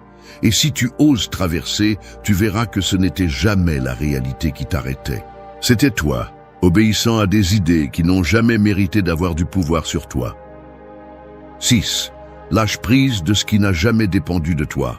Certains finissent détruits, non pas à cause de ce qu'ils ont affronté, mais parce qu'ils ont trop serré ce qu'ils n'auraient pas dû tenir. Comme celui qui saisit fermement une poignée de sable, croyant que plus il presse, plus il sera sûr entre ses doigts. Mais c'est le contraire qui se produit. Plus ils serrent fort, plus ils le perdent rapidement. C'est ainsi que fonctionnent beaucoup de choses dans la vie. Plus tu essaies de les forcer, plus elles t'échappent, parce qu'elles n'ont jamais été à toi pour les contrôler. Juste pour accepter, observer et lâcher prise quand c'est nécessaire. Le besoin de tout contrôler est une réponse à la peur. Peur du chaos, de l'incertitude, que les choses ne se passent pas comme tu l'imaginais. Alors tu essaies de planifier chaque pas, de deviner chaque réaction, de calculer chaque issue possible. Mais dans cette tentative désespérée d'avoir des certitudes, tu te fragmentes, parce que la seule chose que tu peux vraiment contrôler est en toi. Tes pensées, tes actions, ta réponse à ce qui se passe. Tout le reste est emprunté, temporaire, mobile et souvent imprévisible. Les stoïciens parlaient de la dichotomie du contrôle comme d'un principe fondamental. Distinguer clairement ce qui est entre tes mains et ce qui ne l'est pas. Ce discernement ne te fait pas seulement économiser de la souffrance, il te libère. Parce que lorsque tu comprends que tu ne peux pas contrôler l'opinion des autres, tu arrêtes d'essayer de plaire. Quand tu comprends que tu ne peux pas empêcher les autres de changer, tu arrêtes de résister au mouvement naturel de la vie. Quand tu acceptes que le résultat final n'est pas garanti, tu apprends à valoriser l'effort, pas la récompense. L'insécurité naît lorsque tu places ta valeur dans des facteurs externes. Si tu es approuvé, tu as de la valeur. Si ça marche, tu es utile. Si on te répond comme tu l'espères, tu te sens en sécurité. Mais cela te rend otage de l'instabilité. Et tout ce qui dépend de conditions en dehors de toi peut disparaître à tout moment. Que se passe-t-il alors avec toi quand cela disparaît? Tu t'effondres? Te redéfiniras-tu chaque fois que quelque chose change? Si tu ne lâches pas cette illusion de contrôle, ton identité dépendra toujours de l'environnement. Lâcher prise n'est pas se résigner. C'est choisir consciemment où tu vas mettre ton énergie. Il ne s'agit pas de devenir indifférent, mais stratégique. Vas-tu t'épuiser pour quelque chose que tu ne peux pas changer? Vas-tu vivre frustré par des décisions qui ne te concernent pas? Vas-tu hypothéquer ta paix pour le comportement de quelqu'un d'autre? Lâcher prise, c'est mûrir. C'est regarder la vie en face et dire « Cela ne me concerne pas, je ne le traîne plus ». Il y a des décisions qui ne doivent pas être forcées. Il y a des personnes qui ne sont pas là pour rester. Il y a des situations qui ne vont pas se résoudre comme tu le souhaites, et quand tu l'acceptes sans lutter, tu découvres que le véritable pouvoir n'était pas de tout dominer, mais de te dominer toi-même au milieu du chaos. Ce self-control, cette sérénité, cette capacité à continuer sans que tout s'aligne, c'est ce que les stoïciens appelaient la liberté intérieure. C'est la force de celui qui n'a pas besoin de garantie pour rester ferme. Chaque fois que tu lâches ce que tu ne peux pas contrôler, tu deviens plus léger, plus lucide, plus fort. Parce qu'enfin, toute ton énergie se concentre là où elle a un véritable impact, dans tes choix, dans ton attitude, dans ton caractère. Et là, tu peux construire une véritable sécurité, pas celle qui dépend des résultats, mais celle qui naît de savoir que, quoi qu'il arrive, tu vas répondre avec intégrité. Lâcher prise ne t'affaiblit pas, cela te réveille. Et quand tu es réveillé, tu ne mendis plus de certitude. C'est toi qui décides comment agir, pas ce qui se passe en dehors de toi. C'est le véritable contrôle, le seul qui vaut la peine d'être tenu. 7. Connais-toi si bien que rien ni personne ne puisse te confondre. Un miroir sale ne déforme pas ton visage, mais il déforme ta perception. Tu vois une image déformée, incomplète, floue, et tu la prends pour la vérité. C'est ce qui se passe quand tu vis sans te connaître. Tu te regardes à travers les jugements des autres, tes insécurités, tes croyances héritées. Et tu finis par croire que cette image confuse, c'est toi. Mais ce n'est pas le cas. Tu ne fais que te refléter dans des miroirs tachés par des années d'abandon intérieur. La plupart des gens traversent la vie sans savoir qui ils sont. Ils connaissent leur nom, leur métier, leurs défauts les plus évidents. Mais ils n'ont aucune idée de ce qui se cache derrière leurs réactions, de ce qui nourrit leur peur, de ce qui leur apporte réellement la paix. C'est pourquoi ils sont confus. C'est pourquoi ils se brisent face à la critique, changent de cap à cause d'une opinion, ou se sentent perdus lorsque les choses ne se passent pas comme prévu. Parce que si tu ne sais pas qui tu es, n'importe quoi peut te définir. La connaissance de soi n'est pas un luxe spirituel, c'est une nécessité pour la survie mentale. Quand tu ne te connais pas, n'importe quel éloge te fait monter au ciel et n'importe quel rejet te fait sombrer. Tu es malléable, influençable, fragile face à l'environnement. Mais quand tu te connais vraiment, quand tu sais quels principes te soutiennent, quelles valeurs te définissent, quelles blessures tu es encore en train de guérir, tu ne vacilles plus à chaque coup de vent. Tu peux écouter tout le monde sans tout absorber. Tu peux te tromper sans te détruire. Tu peux être seul sans te sentir perdu. Les stoïciens voyaient la connaissance de soi comme la base de la vertu. Marc Aurèle n'écrivait pas ses méditations pour impressionner les autres. Il les écrivait pour se rappeler qui il était, pour ne pas se laisser tromper par le pouvoir, par le bruit extérieur, par ses propres émotions. Parce que même au milieu de son empire, il comprenait que le terrain le plus difficile à gouverner était soi-même. Et sans clarté intérieure, tout le reste s'effondre. Te connaître implique de te regarder sans filtre, non pas avec jugement, mais avec honnêteté. Reconnaître tes schémas, savoir quel type de mots te blesse et pourquoi. Comprendre pourquoi tu réagis comme tu réagis. Quel manque tu essaies encore de combler. Quel type d'approbation tu cherches encore sans t'en rendre compte. C'est inconfortable, mais nécessaire, parce que tant que tu ignores ces parties de toi, tu continueras à être manipulé par elles. Et il ne s'agit pas de te coller des étiquettes ou de te définir de manière rigide. Il s'agit de savoir d'où tu vis, de la peur ou de la conscience, du besoin ou du choix, de l'imitation ou de la vérité. Quand tu le sais, tes décisions ne sont plus des réponses automatiques, elles sont des actes d'intégrité. Tu ne fais plus par habitude, tu fais par intention. Et ça change tout. L'insécurité ne s'élimine pas toujours, elle se dissout dans la clarté. Parce que quand tu te connais, tu sais quand tu agis à partir d'une blessure et quand tu agis à partir d'un choix. Tu sais quand te taire est sage et quand c'est lâche. Tu sais quand avancer est une évolution et quand c'est une fuite. Cette capacité de distinction ne te vient pas de l'environnement. Elle te vient de l'habitude de t'observer, de te questionner et de te renforcer. Le monde va toujours essayer de te définir. Il va te coller des étiquettes, te comparer, exiger que tu t'adaptes. Mais si tu as une image claire de toi, tu n'as pas besoin de t'adapter. Tu peux rester ferme même quand tout autour de toi change, parce que tu ne changes pas sous la pression. Tu changes par décision. C'est ça, la véritable stabilité. Non pas celle qui se maintient à l'extérieur, mais celle qui se cultive à l'intérieur. Connais-toi avec la même précision que les autres te jugent. Sois ton meilleur allié, pas ton saboteur. Parce que si tu ne sais pas qui tu es, n'importe qui te le dira. Et si tu le crois, tu te perdras. Et personne ne peut avoir confiance en soi s'il vit sous une identité empruntée. La sécurité naît quand tu arrêtes de te chercher chez les autres et que tu commences à te reconnaître dans le silence. Là où personne ne t'applaudit, mais où tout en toi s'aligne.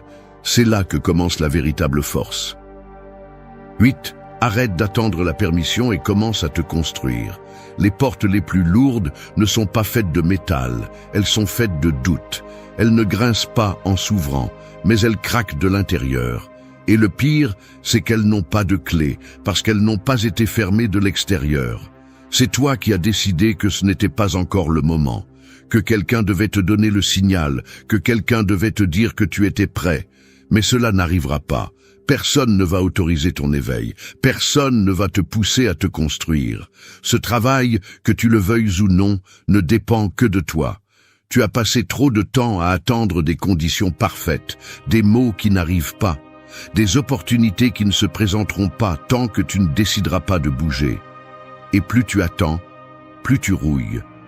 Parce que chaque décision non prise, chaque action reportée, chaque impulsion que tu as retenue par peur devient un mur invisible entre ce que tu es et ce que tu pourrais devenir. Personne ne va abattre ce mur pour toi, parce que personne ne peut savoir combien pèse ta peur, ni combien vaut ta volonté.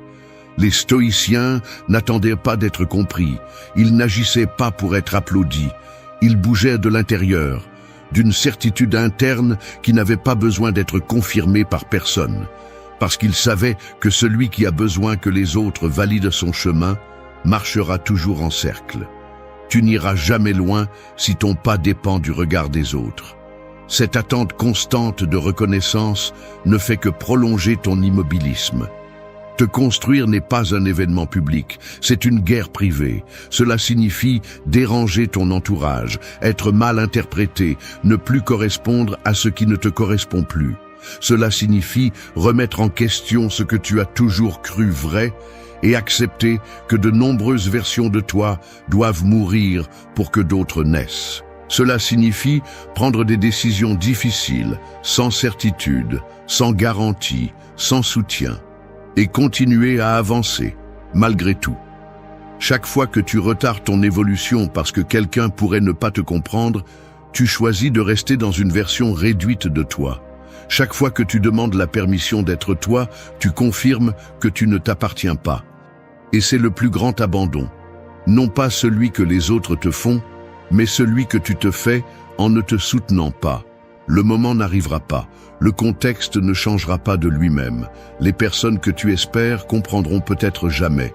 Et c'est bien, parce que tu n'es pas ici pour plaire. Tu es ici pour te construire. Et cela commence lorsque tu arrêtes de chercher des signaux externes et décides de devenir un signal vivant de force, de clarté, de volonté. Tu n'as pas besoin d'avoir tout résolu. Tu as besoin de commencer. Avec des doutes, avec peur, avec des échecs. Mais commencer, parce qu'à chaque pas que tu fais, même si le sol tremble, quelque chose en toi se met en place. Et plus tu avances, plus tu comprends que la permission n'a jamais été le problème. Le problème était de croire que tu en avais besoin. La porte a toujours été ouverte. La question est, combien de temps vas-tu encore rester à regarder, en attendant que quelqu'un te dise que tu peux la franchir ? Parce que personne ne le fera, non pas parce qu'ils ne se soucient pas, mais parce qu'ils ne le doivent pas. Cette décision est à toi. Et le moment, si tu ne l'avais pas encore compris, est déjà arrivé. Le moment est maintenant. Et tu n'as plus d'excuses. Tu as seulement le chemin. Et si tu choisis de faire le pas, qu'il soit ferme, qu'il soit à toi, et qu'il soit le premier d'une vie où tu arrêtes de demander la permission d'exister. Un miroir ne choisit pas ce qu'il reflète, il montre simplement ce qui est devant lui. Et c'est précisément ce qui se passe lorsque tu décides d'être toi-même dans un monde qui fuit depuis des années le reflet. Tu n'as pas besoin d'attaquer qui que ce soit, ni de hausser la voix. Il suffit d'être authentique, de marcher en silence, de rester calme alors que tout autour de toi se secoue. Parce que ta seule présence, lorsqu'elle est cohérente, rappelle à beaucoup le prix de vivre en prétendant. Ce qui dérange, ce n'est pas toi, c'est ce que tu symbolises. Celui qui vit en conflit est mal à l'aise avec ta paix. Celui qui se cache derrière des masques est offensé par ta transparence. Celui qui est resté sur place te rejette quand tu avances. Et c'est que ta croissance personnelle n'est pas une menace réelle, mais c'est un miroir brutal. Tout le monde n'est pas prêt à se voir dedans. Tout le monde ne supporte pas d'être témoin de ce qu'ils auraient pu être et n'ont pas osé essayer. Cette vidéo est pour ceux qui en ont assez de demander la permission d'être. Pour ceux qui se sont sentis coupables de provoquer un malaise simplement en vivant avec dignité. Nous allons ensemble démonter cette culpabilité pour te montrer que beaucoup des réactions auxquelles tu fais face ne sont pas les tiennes, ce sont des projections. que ton chemin, lorsqu'il est ferme, va secouer des fondations étrangères, et cela ne signifie pas que tu as tort. Cela signifie que tu es vivant, éveillé et en croissance. Reste jusqu'à la fin, non pas pour comprendre les autres, mais pour te comprendre. Pour te rappeler que ton authenticité n'a pas à être négociée, que ton calme n'a pas besoin d'être expliqué, et que ton intégrité ne se discute pas. Le monde a besoin de plus de personnes qui dérangent avec leur vérité, pas qui se dissolvent dans le mensonge collectif. Et si cela t'éloigne de certains, alors soit. Parce que rester réel dans un monde artificiel n'est pas un problème. C'est une déclaration. 1. Le silence ferme qui révèle plus que n'importe quel mot. Marcher en silence parmi des personnes bruyantes est comme porter une bougie allumée au milieu d'une tempête. Tu ne cherches pas à attirer l'attention, mais tu brilles inévitablement. Et cette lueur dérange. Parce que ton silence n'est pas vide, c'est un message. Ce n'est pas de la passivité, c'est du contrôle. Dans un monde où tout le monde se bat pour crier le plus fort, celui qui ne lève pas la voix devient une menace. Ta tranquillité est un cri pour celui qui ne sait pas être en paix. Tu n'as pas besoin d'expliquer qui tu es quand ta façon d'être dit déjà tout. Il y a des gens qui veulent te faire parler juste pour voir s'ils peuvent briser cet équilibre qui les confronte tant. Parce que pendant que tu réponds avec un regard serein et une voix posée, ils ont l'impression de perdre du terrain. Et ce qui fait le plus mal n'est pas ce que tu dis, mais ce que tu n'es pas prêt à dire pour plaire. Ton silence parle de la maîtrise que tu as de toi-même, et c'est une forme de pouvoir que tout le monde ne sait pas gérer. Le silence ferme s'apprend quand tu arrêtes de sentir que tu dois te défendre à tout prix, quand tu n'as plus sur la langue une réponse rapide, quand tu comprends que tu n'es pas sur terre pour convaincre celui qui a déjà décidé de ne pas te comprendre. Celui qui t'attaque en cherchant une réaction ne veut pas de dialogue, il veut t'entraîner sur son terrain. Et si tu tombes dans ce jeu, tu perds. Mais si tu gardes ton calme, tu lui renvoies le conflit sans le porter toi-même. Cette attitude ne se construit pas du jour au lendemain. C'est une pratique quotidienne qui implique d'avaler son ego et de choisir la clarté. Cela signifie ne pas répondre à la provocation déguisée en blague, ne pas clarifier chaque mensonge que quelqu'un lance sur toi, ne pas tomber dans le jeu de justifier ta paix. Parce que celui qui est en paix n'a pas besoin de le prouver. Celui qui sait qui il est ne négocie pas avec celui qui ne le voit pas. Et quand tu choisis ce chemin, on peut t'accuser d'être froid, distant, arrogant. Mais en réalité, ce qu'ils ne supportent pas, c'est qu'ils ne peuvent plus te contrôler. Le stoïcisme ne te demande pas d'être muet, mais de savoir quand parler et quand le silence en dit plus. Marc Aurèle le savait bien. Tout ne mérite pas ton attention, ni ta voix. Dans la vie quotidienne, cela se traduit par quelque chose de très concret. Choisir de ne pas répondre à ce qui ne t'édifie pas. Quitter des conversations où l'énergie s'en va et ne revient pas. T'éloigner sans bruit de celui qui ne cherche que la provocation. Et le plus difficile, résister à l'envie d'avoir le dernier mot, parce qu'il ne s'agit pas de se taire par peur, mais de garder le silence par pouvoir. Quand tu comprends cela, tu ne discutes plus avec celui qui n'écoute pas, tu n'expliques pas l'évident, tu ne te justifies pas d'avoir la paix. Ta présence commence à parler d'elle-même, et c'est le genre de force qui ne s'achète pas, ne se feint pas, ne s'impose pas. Elle se cultive. Un silence bien maintenu dérange plus que 1000 cris, parce qu'il met chacun face à sa propre dissonance. Et à ce moment-là, tu n'as plus rien à faire, juste rester, ferme, inébranlable, sans céder ton énergie au bruit, parce que celui qui maîtrise son silence, maîtrise son monde. Et celui qui ne cède pas à la provocation a déjà gagné sans combattre. 2. Être réel est un acte de rébellion où tout le monde fait semblant. Une seule étincelle honnête peut enflammer une salle pleine de masques. Non pas parce que cette étincelle est dangereuse, mais parce que ceux qui se cachent depuis des années sous des couches d'apparence craignent d'être découverts. Et être réel, dans une société qui valorise plus l'image que la vérité, n'est pas un simple choix. C'est une déclaration, une qui dérange, qui déstabilise, qui irrite. Parce que lorsque tu décides de te montrer tel que tu es, sans fioritures, sans filtre, sans besoin de plaire, tu deviens une menace silencieuse pour ceux qui dépendent encore de la performance. Nous vivons entourés de scénarios sociaux. On s'attend à ce que tu souris même si tu n'en as pas envie, que tu acceptes ce qui te dérange par peur du rejet, que tu dises ce que les autres veulent entendre pour ne pas détonner. Mais lorsque tu décides de rompre ce cycle et de te montrer dans la vérité, l'atmosphère change. Certains s'éloignent, d'autres critiquent et beaucoup t'accusent d'être trop direct, trop sérieux, trop intense. Mais ce qu'ils veulent vraiment dire, c'est trop libre pour être manipulé. L'authenticité n'est pas confortable, ni facile. Elle nécessite du courage pour rester seul lorsque les autres préfèrent la compagnie du faux. Elle nécessite de la clarté pour soutenir tes idées, même si on te regarde bizarrement. Elle nécessite de la force pour ne pas céder à la pression de l'adaptation. Parce que lorsque tu ne fais pas semblant, tu révèles qui le fait. Et cette exposition dérange. Non pas parce que tu attaques, mais parce que sans le vouloir, tu démontes des structures basées sur le mensonge. Le stoïcisme le formule clairement. Vis selon ta nature, pas selon les attentes, pas selon les modes, pas selon le jugement de ceux qui n'osent pas encore être eux-mêmes. Et vivre ainsi implique de supporter des inconforts, être jugé, être incompris. Mais cela signifie aussi marcher léger, avec une conscience claire, avec une force qui ne dépend de l'approbation de personne. La véritable liberté commence lorsque tu cesses d'agir pour plaire.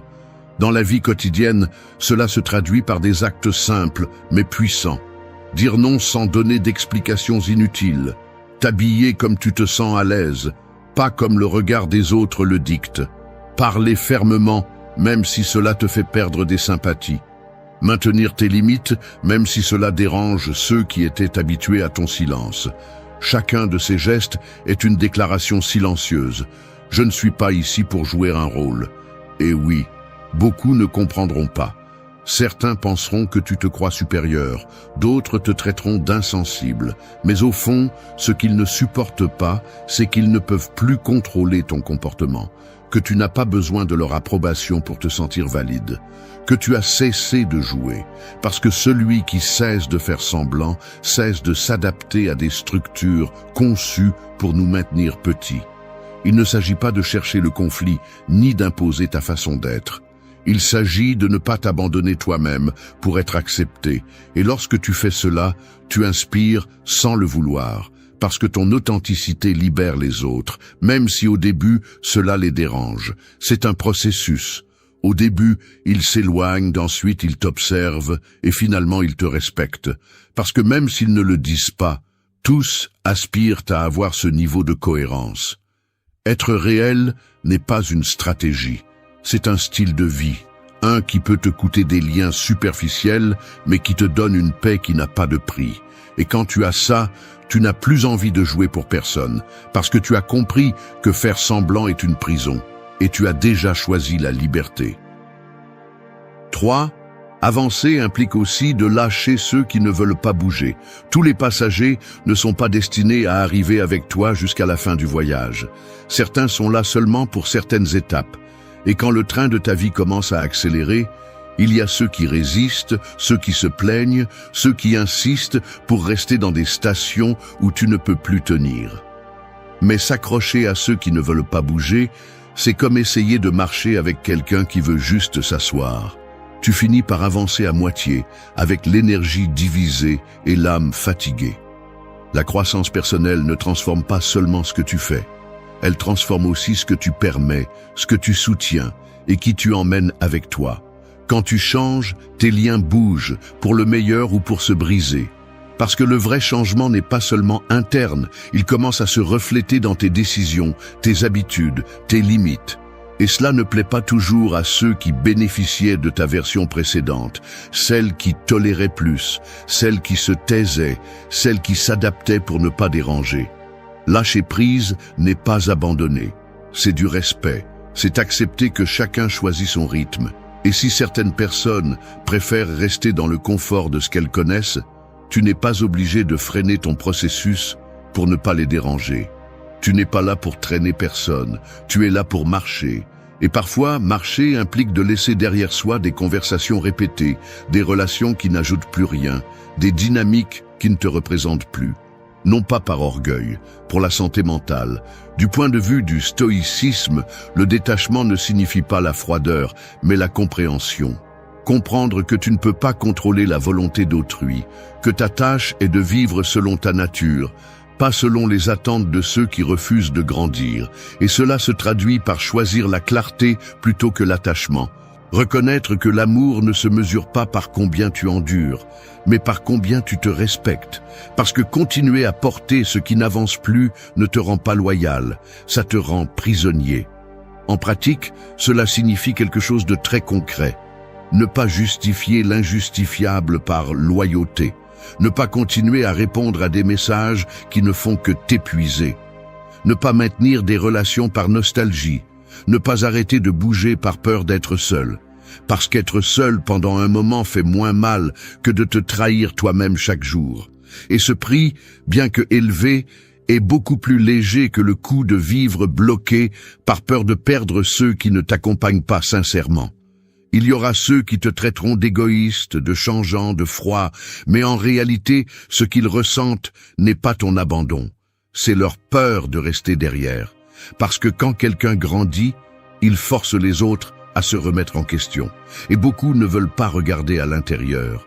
Il est plus facile de te blâmer pour être parti que de se demander pourquoi ils ne peuvent pas te suivre. Mais tu ne peux plus freiner pour cela. Tu ne peux plus continuer à négocier ton avancement pour maintenir le confort des autres. Lâcher prise n'est pas renoncer à l'affection, c'est prioriser le respect. Et si quelqu'un ne veut pas avancer, il en a le droit. Mais tu as aussi le droit et le devoir de poursuivre ton chemin. Parce que chaque pas que tu fais sans traîner ce qui pèse est une déclaration d'amour-propre. Et cet amour-propre, bien qu'il dérange certains, sera toujours l'élan qui te mènera là où tu mérites d'être. Tout le monde ne comprendra pas ton chemin, mais toi, tu sais pourquoi tu ne peux pas rester. Et ça suffit. 4. La véritable autorité n'a pas besoin d'élever la voix. Tu n'as pas besoin de crier pour être entendu. Tu n'as pas besoin d'imposer pour être respecté. La véritable autorité ne s'annonce pas, elle se perçoit. C'est une présence qui ne s'explique pas, mais qui se ressent. Et cela déconcerte beaucoup de gens. Parce qu'ils sont habitués à la théâtralité, au bruit, au besoin constant de validation. Mais tu n'es pas là pour rivaliser pour l'attention. Tu es là pour avoir le contrôle sur toi-même. Et cela suffit. Une personne qui maîtrise ses impulsions, qui n'a pas besoin de justifier chaque décision, qui reste ferme même lorsqu'on la questionne, transmet quelque chose qui ne peut être falsifié. La sécurité. La sécurité ne se négocie pas. Elle ne dépend ni des applaudissements, ni de l'approbation. C'est une conviction silencieuse qui impose le respect sans avoir besoin de faire du bruit. Et cette sécurité est plus puissante que n'importe quel discours. Tu n'es pas là pour impressionner, tu es là pour construire. Et si tu dois forcer les autres à te respecter, alors tu n'exerces pas l'autorité, tu mendies la reconnaissance. Le respect qui est exigé s'affaiblit. Celui qui est gagné par des actions se maintient même en ton absence. C'est la différence entre prétendre avoir du pouvoir et l'avoir vraiment. En pratique, cela se remarque dans les moments difficiles. Quand on te provoque et que tu ne réponds pas par la violence. Quand on te critique et que tu ne te défends pas avec désespoir. Quand tu diriges sans humilier. Quand tu poses des limites sans élever la voix. Quand tu peux dire non, sans avoir besoin d'expliquer pourquoi, dans tout cela, ton caractère parle plus que tes mots. La véritable autorité dérange ceux qui sont habitués au bruit. Parce qu'ils ne peuvent pas la lire, ils ne savent pas comment la renverser. Et dans leur confusion, ils essaient de te provoquer. Ils essaient de te faire exploser, de te déstabiliser, de te faire descendre à leur niveau. Mais si tu gardes ton centre, tu as déjà gagné. Parce que tu as prouvé que tu n'as pas besoin de perdre le contrôle pour montrer qui tu es. Le stoïcisme n'enseigne pas à imposer, il enseigne à résister, à ne pas te laisser emporter par le chaos des autres, à ne pas devenir esclave de tes émotions, à agir avec tempérance. Et quand tu fais cela, même sans le vouloir, ton comportement éduque, sans crier, sans punir, sans dominer, juste en agissant avec clarté. Dans la vie réelle, cela se voit tous les jours. Le patron qui n'a pas besoin d'humilier pour diriger, le père qui ne menace pas, mais dont la parole suffit, l'ami qui ne se vante pas, mais qui inspire, la personne qui n'interrompt pas, mais que tout le monde écoute quand elle parle. Ce n'est pas de la magie, c'est de la cohérence. Et cela se construit avec chaque acte, avec chaque décision, chaque fois que tu choisis de ne pas entrer dans ce qui ne te représente pas. Rappelle-toi ceci, si ta voix n'est pas entendue, ne monte pas le volume. Élève ta présence, améliore ton exemple, renforce ta position. Les mots perdent de leur valeur lorsqu'il n'y a pas de fait pour les soutenir. Mais une attitude ferme, calme, inébranlable vaut plus que n'importe quel argument. Il n'est pas nécessaire que tout le monde te comprenne, ni que tout le monde t'approuve. Tu as juste besoin que ta conduite soit si claire que personne n'ait de doute sur ce que tu représentes. La véritable autorité se voit lorsque tu peux regarder n'importe qui dans les yeux sans hésiter, quand tu sais ce que tu vaux et que tu n'as pas besoin de le rappeler à quiconque. Parce que c'est déjà clair, sans élever la voix, sans demander la permission, juste en étant toi. 5. Se retirer en paix est la réponse la plus puissante. Lorsqu'une personne cesse de discuter, ce n'est pas toujours parce qu'elle s'est rendue. Parfois, c'est parce qu'elle a compris qu'il ne valait plus la peine de s'épuiser dans un endroit où la raison n'a pas sa place. Prendre du recul, ce n'est pas perdre, c'est comprendre que tu n'as pas besoin de rester là où ne règne que la tension. Apprendre à se retirer, c'est reconnaître que ton énergie a de la valeur et que tout le monde ne la mérite pas. Il ne s'agit pas de disparaître sans prévenir, ni de fuir par lâcheté. Il s'agit de choisir ses combats, de ne plus participer à des dynamiques qui ne font que te vider, d'abandonner l'idée que tout peut s'arranger si l'on insiste suffisamment. Il y a des situations qui ne changent pas, non pas par manque d'amour, mais par manque de volonté de l'autre. Et quand cela devient évident, continuer à insister devient une forme d'auto-tromperie. Celui qui ne respecte pas ton calme cherchera constamment à te provoquer. Il attend que tu réagisses, que tu t'expliques, que tu te défendes. Mais si tu choisis de ne pas répondre, de partir sans blesser, sans détruire, sans entrer dans le même jeu, ton silence devient une réponse difficile à manipuler. Parce qu'il ne laisse plus d'espace pour t'en mêler. Parce qu'il trace une limite infranchissable. Se retirer en paix est une déclaration. Tu dis sans mots que ton bien-être passe avant l'orgueil, que ton équilibre ne se met pas en jeu pour une dispute de plus, que tu n'es pas là pour gagner des conflits, mais pour construire une vie où la paix n'est pas l'exception, mais la norme. Et celui qui ne comprend pas cela finira par parler tout seul. Du point de vue stoïcien, la valeur du retrait réside dans le fait qu'il naît du self-control. On ne réagit pas par colère ou par impulsion. On agit avec réflexion, on observe, on comprend et on décide. Non par peur, par clarté, par respect pour soi-même. Parce qu'insister là où il n'y a plus de réciprocité, ce n'est pas de la persévérance, c'est de l'épuisement inutile. Dans la vie quotidienne, cela peut prendre plusieurs formes. Ne pas répondre à un commentaire passif-agressif. Éviter la réunion dont tu sais qu'elle finira comme d'habitude. Clore une conversation qui n'évolue pas. Terminer une relation sans insulte, sans culpabiliser l'autre, sans drame. Juste avec la certitude que ça ne fait plus sens de continuer. Ce type de décision n'est pas toujours compris. Certains diront que tu as abandonné trop facilement. D'autres penseront que tu es parti par orgueil. Mais toi, tu sais ce que cela t'a coûté d'en arriver là.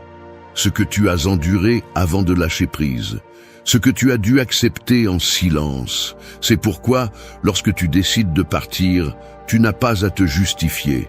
Celui qui n'a pas voulu t'écouter avant ne mérite pas d'explication maintenant. Le plus difficile, ce n'est pas de partir, c'est de le faire sans ressentiment, sans porter de colère, sans garder le conflit en soi. C'est fermer la porte sans chercher à se faire valider, parce que tu n'as pas besoin qu'on te donne raison quand tu t'es déjà offert la paix. C'est ça la force, c'est ça la maturité, c'est être choisi toi-même au-dessus du chaos. Et s'il te traite d'exagérer, qu'il le fasse. Celui qui ne respecte pas ton calme ne comprendra jamais ta décision. Mais tu n'es pas là pour les satisfaire. Tu es là pour protéger la seule chose que personne d'autre ne peut protéger à ta place, ta stabilité émotionnelle. Apprendre à se retirer en paix est l'un des plus grands actes de respect de soi, parce que tout ne se règle pas en restant. Parfois, le vrai changement commence quand tu choisis de ne plus continuer. Et tu le fais sans crier, sans demander la permission, sans t'effondrer, juste avec la certitude que tu mérites d'être dans un lieu où tu n'as pas à défendre ta paix chaque jour. 6. Celui qui menace ta paix ne mérite pas ta présence. Il n'est pas nécessaire qu'un lieu soit en flammes pour que tu reconnaisses qu'il est inhabitable. Parfois, la fumée suffit, l'atmosphère chargée, la sensation que respirer là n'est plus naturelle. Il en va de même pour les personnes. Ils ne te crient pas toujours dessus, ils ne te blessent pas toujours avec des mots directs, mais leur présence constante tend l'atmosphère, épuise ton énergie et te force à marcher avec précaution, comme si tout était fragile, comme si tu étais le problème. Et quand cela se produit, quelque chose en toi doit se réveiller. Ta paix ne peut pas être une monnaie d'échange. Tu ne peux pas continuer à la donner juste pour soutenir le confort émotionnel des autres. Si quelqu'un menace ta tranquillité, si ton corps se tend chaque fois que cette personne apparaît, si tu te sens jugé, observé ou en alerte permanente, alors tu n'es plus dans une relation, tu es sur un terrain hostile. Et rester là n'est pas de la loyauté, c'est de l'auto-trahison. Il y a des gens qui ne cassent pas les choses de front, mais qui les usent lentement. Ils interrompent ton sommeil, altèrent ton humeur, te font douter de toi-même. Leur façon d'envahir est plus subtile, mais tout aussi nuisible. Parfois, ils déguisent leur comportement en inquiétude, parfois en blague, en conseils non sollicités ou en ironie qui vise tes points faibles. Et si tu ne fixes pas la limite, cela ne s'arrête pas, ça grandit, ça s'installe, ça te consume. Le stoïcisme n'enseigne pas à être condescendant. Il enseigne à distinguer ce que tu peux contrôler de ce que tu ne peux pas. Et ce que tu ne peux pas contrôler, c'est le comportement des autres. Mais tu peux décider combien tu permets, ce que tu acceptes, combien tu t'exposes. La tempérance n'est pas de tout tolérer. C'est de savoir jusqu'où il est sain de rester impliqué, parce qu'il ne s'agit pas seulement de supporter, mais de préserver ton centre, de prendre soin de ce qui te maintient clair, stable, présent. Dans la vie quotidienne, cela implique de te poser des questions inconfortables. Pourquoi maintiens-tu ce lien si chaque fois que tu es avec cette personne, tu ressens de la tension? Pourquoi continues-tu à t'expliquer à quelqu'un qui ne veut pas te comprendre? Pourquoi te bats-tu tant pour être compris là où clairement on ne te juge que? Tu n'as pas à rester pour prouver ta force. Parfois, le vrai courage est de s'éloigner sans scandale, sans haine, sans besoin que l'autre change. Et oui, tu vas recevoir des critiques. On dira que tu exagères, que tu es drastique, que tu devrais avoir plus de patience. Mais les gens qui te demandent de la patience au détriment de ta santé mentale ne t'aiment pas vraiment. Ils te veulent disponible, ils te veulent utile. Et quand tu décides de prioriser ton bien-être, cette utilité disparaît. C'est pourquoi ils réagissent, parce qu'ils ne peuvent plus te manipuler par la culpabilité. Avoir la paix n'est pas être entouré de calme extérieur, c'est pouvoir la maintenir même lorsque le monde est en ébullition. Mais il y a une différence entre conserver la paix intérieure et l'exposer volontairement à celui qui l'attaque constamment. Ce n'est pas de la noblesse, c'est de la négligence émotionnelle. Et quand tu décides de prendre tes distances avec ceux qui te déstabilisent, tu n'es pas froid, tu es juste avec toi-même. La paix se construit avec des décisions, avec des limites, avec des absences nécessaires, avec des silences qui disent « jusqu'ici ». Tout ne mérite pas ta présence. Et celui qui l'oublie, qu'il apprenne à vivre sans ta présence. Parce que s'il y a une chose qui doit être non négociable, c'est ton droit à être bien avec toi-même, même si cela implique de lâcher ceux qui ne savent pas vivre sans te blesser. Ton bien-être n'est pas un débat, c'est ta responsabilité. Et le protéger est la forme la plus élevée d'amour de soi que tu peux pratiquer. 7. Ce qu'il projette sur toi n'est pas ton fardeau. Tout ce qu'on te jette n'est pas destiné à rester avec toi. Il faut apprendre à lâcher ce qui ne t'appartient pas. C'est comme marcher sous la pluie et comprendre que le fait d'être mouillé ne signifie pas que la tempête est de ta faute.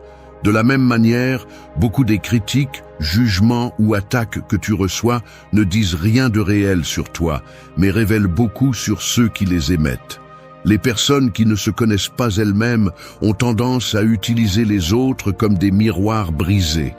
Ils voient dans les autres ce qu'ils ne veulent pas reconnaître en eux. Et si tu brilles, si tu avances, si tu ne joues pas le même jeu, tu es une cible parfaite pour cette projection.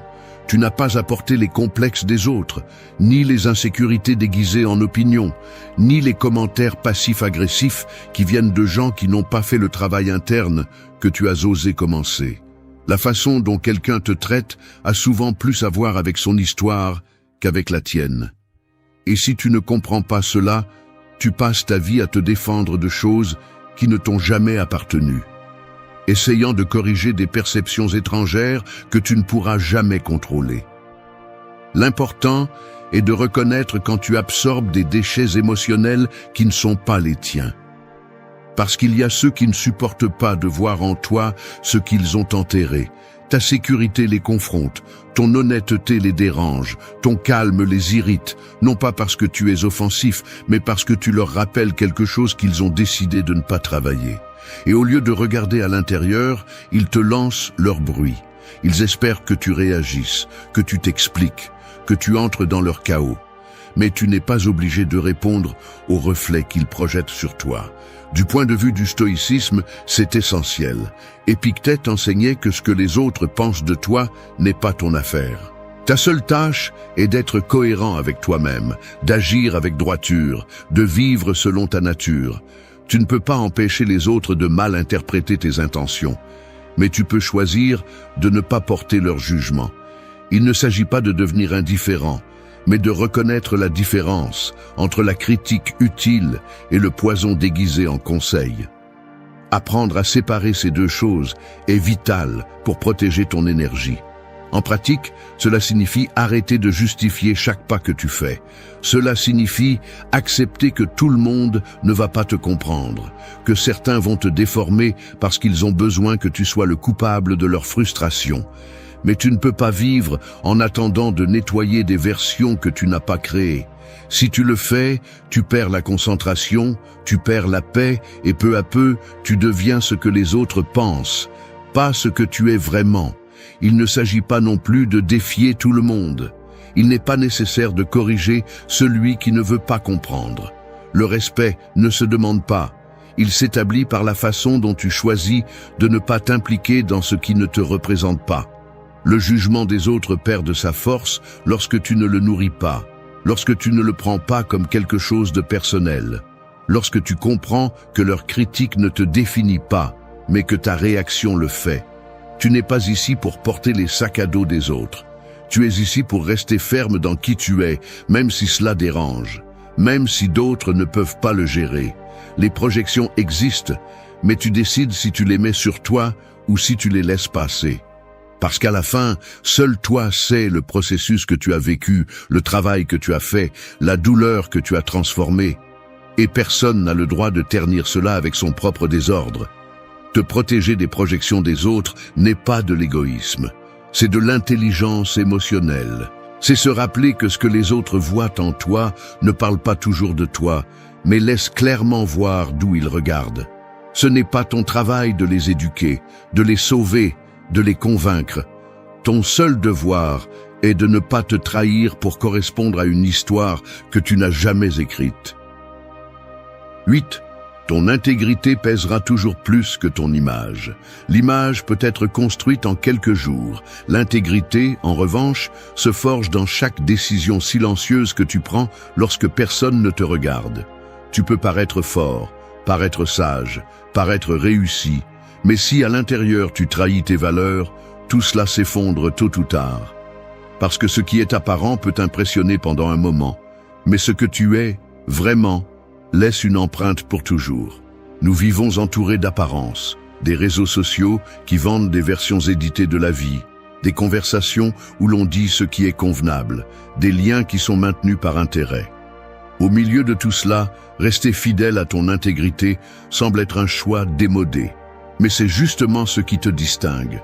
Parce que tandis que certains cherchent la validation, tu choisis la cohérence. Et même si cela n'est pas toujours applaudi, c'est ce qui te maintient en paix lorsque tu fermes les yeux à la fin de la journée. L'intégrité dérange, parce qu'elle est inconfortable pour ceux qui ne la pratiquent pas. Tu deviens imprévisible pour ceux qui espéraient te manipuler. Tu deviens étrange pour ceux qui sont habitués à ce que tout se négocie. Parce que quelqu'un qui ne se vend pas, qui ne ment pas pour plaire, qui ne s'adapte pas pour appartenir, devient un problème dans un système construit sur des masques. Et pourtant, c'est le genre de présence qui laisse une marque. Ce n'est pas facile. La pression pour s'intégrer est réelle. La tentation de se taire pour préserver une relation, de céder pour garder un poste, de sourire pour ne pas déranger est partout. Mais c'est là que ton intégrité est mise à l'épreuve. Non pas quand c'est pratique, mais quand cela exige un renoncement. Quand cela implique que certains s'éloignent, que d'autres te critiquent, qu'ils te sous-estiment même, malgré tout, tu tiens bon. Parce que tu préfères marcher seul que de progresser déguisé. Le stoïcisme l'enseigne clairement. Vis selon ta nature. Fais ce qui est juste, pas ce qui est populaire. Sois ferme, même si cela te coûte. Et surtout, ne te trahis pas. Parce qu'il n'y a pas de perte plus grande que de cesser d'être qui tu es pour garder ce dont tu n'as pas besoin. La paix intérieure ne s'obtient pas en accumulant des applaudissements, mais en marchant droit, sans te plier à chaque opinion. Dans la vie quotidienne, cela signifie des choses très concrètes. Ne pas mentir même si cela te facilite le chemin. Ne pas accepter des conditions qui vont à l'encontre de tes principes. Ne pas changer ton discours en fonction de qui t'écoute. Ne pas participer à des jeux qui ne te représentent pas. Ne pas permettre que la peur de perdre te fasse lâcher ce qui te rend fort. Et même si parfois cela te coûte des opportunités, cela te sauve aussi de l'épuisement de vivre dans une contradiction constante. L'image peut être applaudie mais aussi détruite. Il suffit d'une erreur pour qu'on te tourne le dos. Il suffit d'une critique pour qu'on doute de toi. Mais l'intégrité ne dépend pas de cela. Elle ne bouge pas avec l'opinion du public. Elle reste ferme même dans la tempête. Et quand tout passe, quand le bruit baisse, c'est la seule chose qui reste avec toi. Tu n'es pas ici pour plaire à tout le monde. Tu es ici pour te respecter. Et si cela implique de décevoir les attentes que d'autres ont placées sur toi, alors sois. Parce que tu n'es pas venu pour jouer un personnage. Tu es venu pour vivre en vérité. Et cela, même si cela te coûte des applaudissements, te donne quelque chose que personne d'autre ne peut te donner, le respect de toi-même. Ton intégrité est ton refuge, ton bouclier, ton guide. Et le jour où tu devras regarder en arrière, ce sera ce qui te permettra de le faire la tête haute. Parce qu'au-delà de la façon dont on t'a vu, tu sais qui tu étais. Et cela, à la fin, vaut infiniment plus que n'importe quelle image. Un bâtiment ne s'effondre pas du jour au lendemain. Mais une simple fissure non réparée suffit pour que, avec le temps, tout s'écroule. Il en va de même pour toi. Tu ne tombes pas soudainement. Tu t'épuises petit à petit, de l'intérieur, chaque fois que tu ignores ce que tu sais devoir affronter. Et si tu ne répares pas cette fissure interne, peu importe à quel point tu peins la façade, tôt ou tard, tout s'effondre. Ce n'est pas un discours de motivation vide, c'est une confrontation directe, parce que le véritable changement ne commence pas lorsque le monde t'applaudit, mais lorsque tu en as assez de vivre en mode automatique, portant des blessures que tu aurais déjà dû cicatriser, répétant des schémas qui te laissent stagner, prétendant que tu vas bien quand tu sais au fond de toi que ce n'est pas le cas. La transformation personnelle profonde n'est pas de la magie, ni une inspiration momentanée. C'est une guerre mentale, c'est de la discipline émotionnelle, c'est te reconstruire brique par brique depuis le silence. Depuis la façon dont tu penses, la façon dont tu te parles, l'énergie que tu projettes, les décisions que tu prends quand personne ne te voit. Cette vidéo ne vient pas te dire que tout ira bien, Elle vient te dire que rien n'ira bien si tu continues à laisser ton esprit être ton geôlier. Si tu ne maîtrises pas tes pensées te maîtriseront. C'est ainsi que ça fonctionne, et celui qui ne veut pas le comprendre, qu'il continue à fuir. Mais tu n'es pas ici pour continuer à fuir. Aujourd'hui, tu vas recevoir 8 leçons stoïciennes, applicables, réelles. Des leçons qui, si tu décides de les intégrer, peuvent te redonner le contrôle que tu as perdu. Il ne s'agit pas de te motiver, il s'agit de te montrer que la seule façon de changer ta vie est de commencer à te changer toi-même, même si ça fait mal. Parce que ça fait mal, mais ça libère aussi. Ceci est pour celui qui est prêt à se reconstruire, non pas à partir de l'ego, mais à partir de l'essence, à partir de la maîtrise interne. Et si c'est toi, écoute attentivement, parce que ce qui vient n'est pas doux, c'est nécessaire. 1. Marche comme si tu étais déjà celui qu'on ne voit pas encore. Un arbre n'attend pas d'être grand pour avoir des racines profondes. Dès la première pousse, il agit déjà comme ce qu'il va être, ferme, constant, silencieux, mais inarrêtable. Tu devrais faire de même. Parce que si tu continues à marcher comme la version faible que tu ne veux plus être, peu importe combien tu rêves de changer, tu resteras le même. Personne ne se transforme en attendant que le monde le valide d'abord. La transformation commence lorsque tu agis à partir de ce qui n'est pas encore visible, mais qui vit déjà en toi. Marcher comme si tu étais déjà celui que tu veux être n'est pas de la prétention. C'est s'engager envers ta vision intérieure. C'est bouger avec posture, avec détermination, avec intention. C'est choisir de ne plus te comporter comme la version qui doute, qui rampe, qui se cache. Parce que chaque pas que tu fais à partir de cette ancienne mentalité renforce le personnage qui te retient. Et cela doit mourir si tu veux avancer. Tu sais exactement comment marche, comment pense, comment réagit et comment s'exprime la personne que tu veux être. Le problème est que tu attends de te sentir prêt pour commencer à te comporter ainsi. Mais cela n'arrivera jamais. Tu ne te sentiras jamais assez si tu ne te permets pas d'agir comme si tu l'étais déjà. Pourquoi? Parce que l'identité ne se trouve pas, elle se construit. Et elle se construit à travers le mouvement. Marcher comme si tu étais déjà cette version future est un acte de rébellion contre ton esprit conditionné. C'est te regarder dans le miroir et te voir différemment, même lorsque la réalité ne le confirme pas encore. C'est soutenir ta colonne vertébrale, même si tu trembles encore à l'intérieur. Parce que tu sais que si tu continues à attendre d'être bien pour agir différemment, tu vas attendre toute ta vie.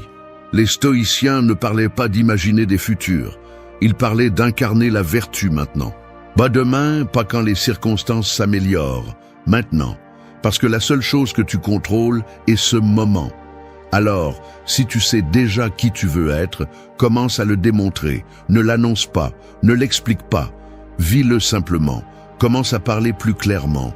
Marche avec assurance. Ne baisse pas la tête devant des personnes qui n'ont aucune autorité sur ta vie. Prends en charge tes paroles, ton énergie, ta présence. Parce que chaque petit acte renforce une identité. Et tu décides laquelle tu nourris. Celle du toi faible qui attend la permission, ou celle du toi fort qui a déjà choisi de grandir. Ce n'est pas de l'arrogance, c'est de la cohérence. Ce n'est pas de la prétention, c'est de l'anticipation.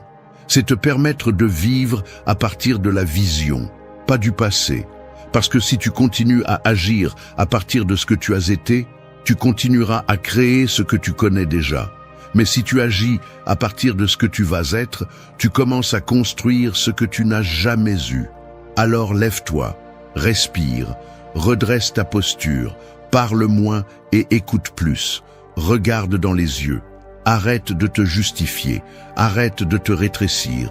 Tu n'as pas besoin que personne ne le voie encore. Tu sais ce que tu fais. Marche comme si tu étais déjà celui qu'on ne voit pas encore. Parce que si tu ne le fais pas d'abord, personne ne le fera pour toi. Quand tu comprendras vraiment, ta vie ne se sentira plus jamais pareille, parce que tout change quand tu changes d'abord. 2. Si ta voix intérieure ne te pousse pas, change-la. L'esprit peut être comme un couteau. Il peut te couper ou te libérer, tout dépend de la façon dont tu l'utilises. Et beaucoup de gens passent leur vie avec une voix intérieure qui ne guide pas, mais qui punit, qui n'inspire pas, mais qui sabote. Une voix qui, chaque fois que tu essaies d'avancer, murmure des doutes, de la peur, de la culpabilité, de la honte. Et le pire, c'est que la plupart des gens ne la remettent même pas en question. Ils la croient, ils lui obéissent, ils la normalisent. Mais cette voix qui te fait couler n'est pas toi. C'est un vieil enregistrement. Une programmation inconsciente formée par des années de critiques, d'échecs, de peurs étrangères, de commentaires qui t'ont marqué. C'est un mélange de ton passé, pas une expression de ton pouvoir présent. Si ta voix intérieure ne te pousse pas à avancer, à te lever, à te demander avec respect et à croire en ton potentiel, alors ce n'est pas une voix sage, c'est une interférence. Et la seule façon de rompre avec cette interférence est d'intervenir. Tu ne peux pas changer ta vie avec un esprit qui te traite comme un ennemi. Tu dois lui apprendre à te parler différemment, pas à partir de l'ego, mais de la direction, pas à partir du jugement, mais de la responsabilité, pas à partir de la peur, mais de la clarté. Imagine un instant que tu t'entraînes avec quelqu'un qui, chaque fois que tu échoues, t'insulte, qui, chaque fois que tu doutes, se moque, qui, chaque fois que tu te lèves, te dit « ça ne sert à rien, tu vas retomber ». Combien avancerais-tu avec quelqu'un comme ça? Eh bien, c'est exactement ce que tu fais quand tu permets à ton esprit de te parler sur ce ton. Les stoïciens le savaient. Épictète disait que ce ne sont pas les choses qui nous affectent, mais l'interprétation que nous en faisons. Et cette interprétation naît du dialogue interne. Si ton esprit interprète chaque erreur comme un désastre, chaque émotion comme une menace, chaque tentative comme une perte de temps, alors tu vis enfermé dans une prison sans barreaux, mais avec une voix qui ne te laisse pas sortir. Changer ta voix intérieure ne signifie pas te parler avec des phrases vides.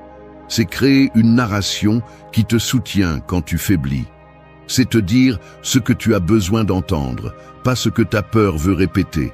C'est apprendre à identifier le ton avec lequel tu te traites et à l'arrêter quand il ne sert plus. Te parles-tu comme un leader ou comme une victime, comme quelqu'un qui prend le contrôle ou comme quelqu'un qui se plaint toujours? Ton dialogue interne te rappelle-t-il ta direction ou ne fait-il que répéter tes échecs? Commence par remarquer cette voix. Écoute-la attentivement. Et chaque fois que tu te surprends à te parler comme tu ne parlerais même pas à ton pire ennemi, arrête, respire, change-la. Remplace-la par quelque chose que te dirait la version de toi qui a déjà surmonté cette étape. Parle-toi comme si tu étais quelqu'un de précieux, parce que tu l'es. Tu n'as pas besoin d'attendre d'arriver pour te traiter avec respect. Tu as besoin de te traiter avec respect pour pouvoir arriver. Et si aujourd'hui tu sens que ton esprit est ton pire ennemi, souviens-toi de ceci. Tu peux le réentraîner. Tu peux construire une voix intérieure qui ne te tire pas vers le bas, mais qui te pousse. Mais cette voix n'apparaît pas toute seule. Elle se crée, elle s'entraîne, elle se répète jusqu'à ce qu'elle devienne ta nouvelle normalité. Si ta voix intérieure ne te pousse pas, change-la. Parce que si tu ne le fais pas, personne ne le fera pour toi. Et alors, tu resteras prisonnier d'un esprit qui ne fait que répéter ce qu'il a appris à craindre. Tu n'es pas ici pour avoir peur, tu es ici pour transformer. Commence par la façon dont tu te parles. 3. Vise ta victoire avant que le monde ne la confirme. Un sculpteur n'attend pas que la pierre devienne d'elle-même une œuvre d'art. Il la voit déjà, même lorsque personne d'autre ne le fait. La victoire intérieure fonctionne de la même manière. Si tu n'es pas capable de la vivre de l'intérieur, avec conviction, avec présence, avec discipline, personne à l'extérieur ne viendra te l'accorder. Le monde ne fait que confirmer ce que tu as d'abord choisi d'incarner en silence. C'est comme ça que ça fonctionne. Tu le vis d'abord, ensuite cela se voit. Mais le problème, c'est que la majorité fait tout à l'envers. Ils attendent de se sentir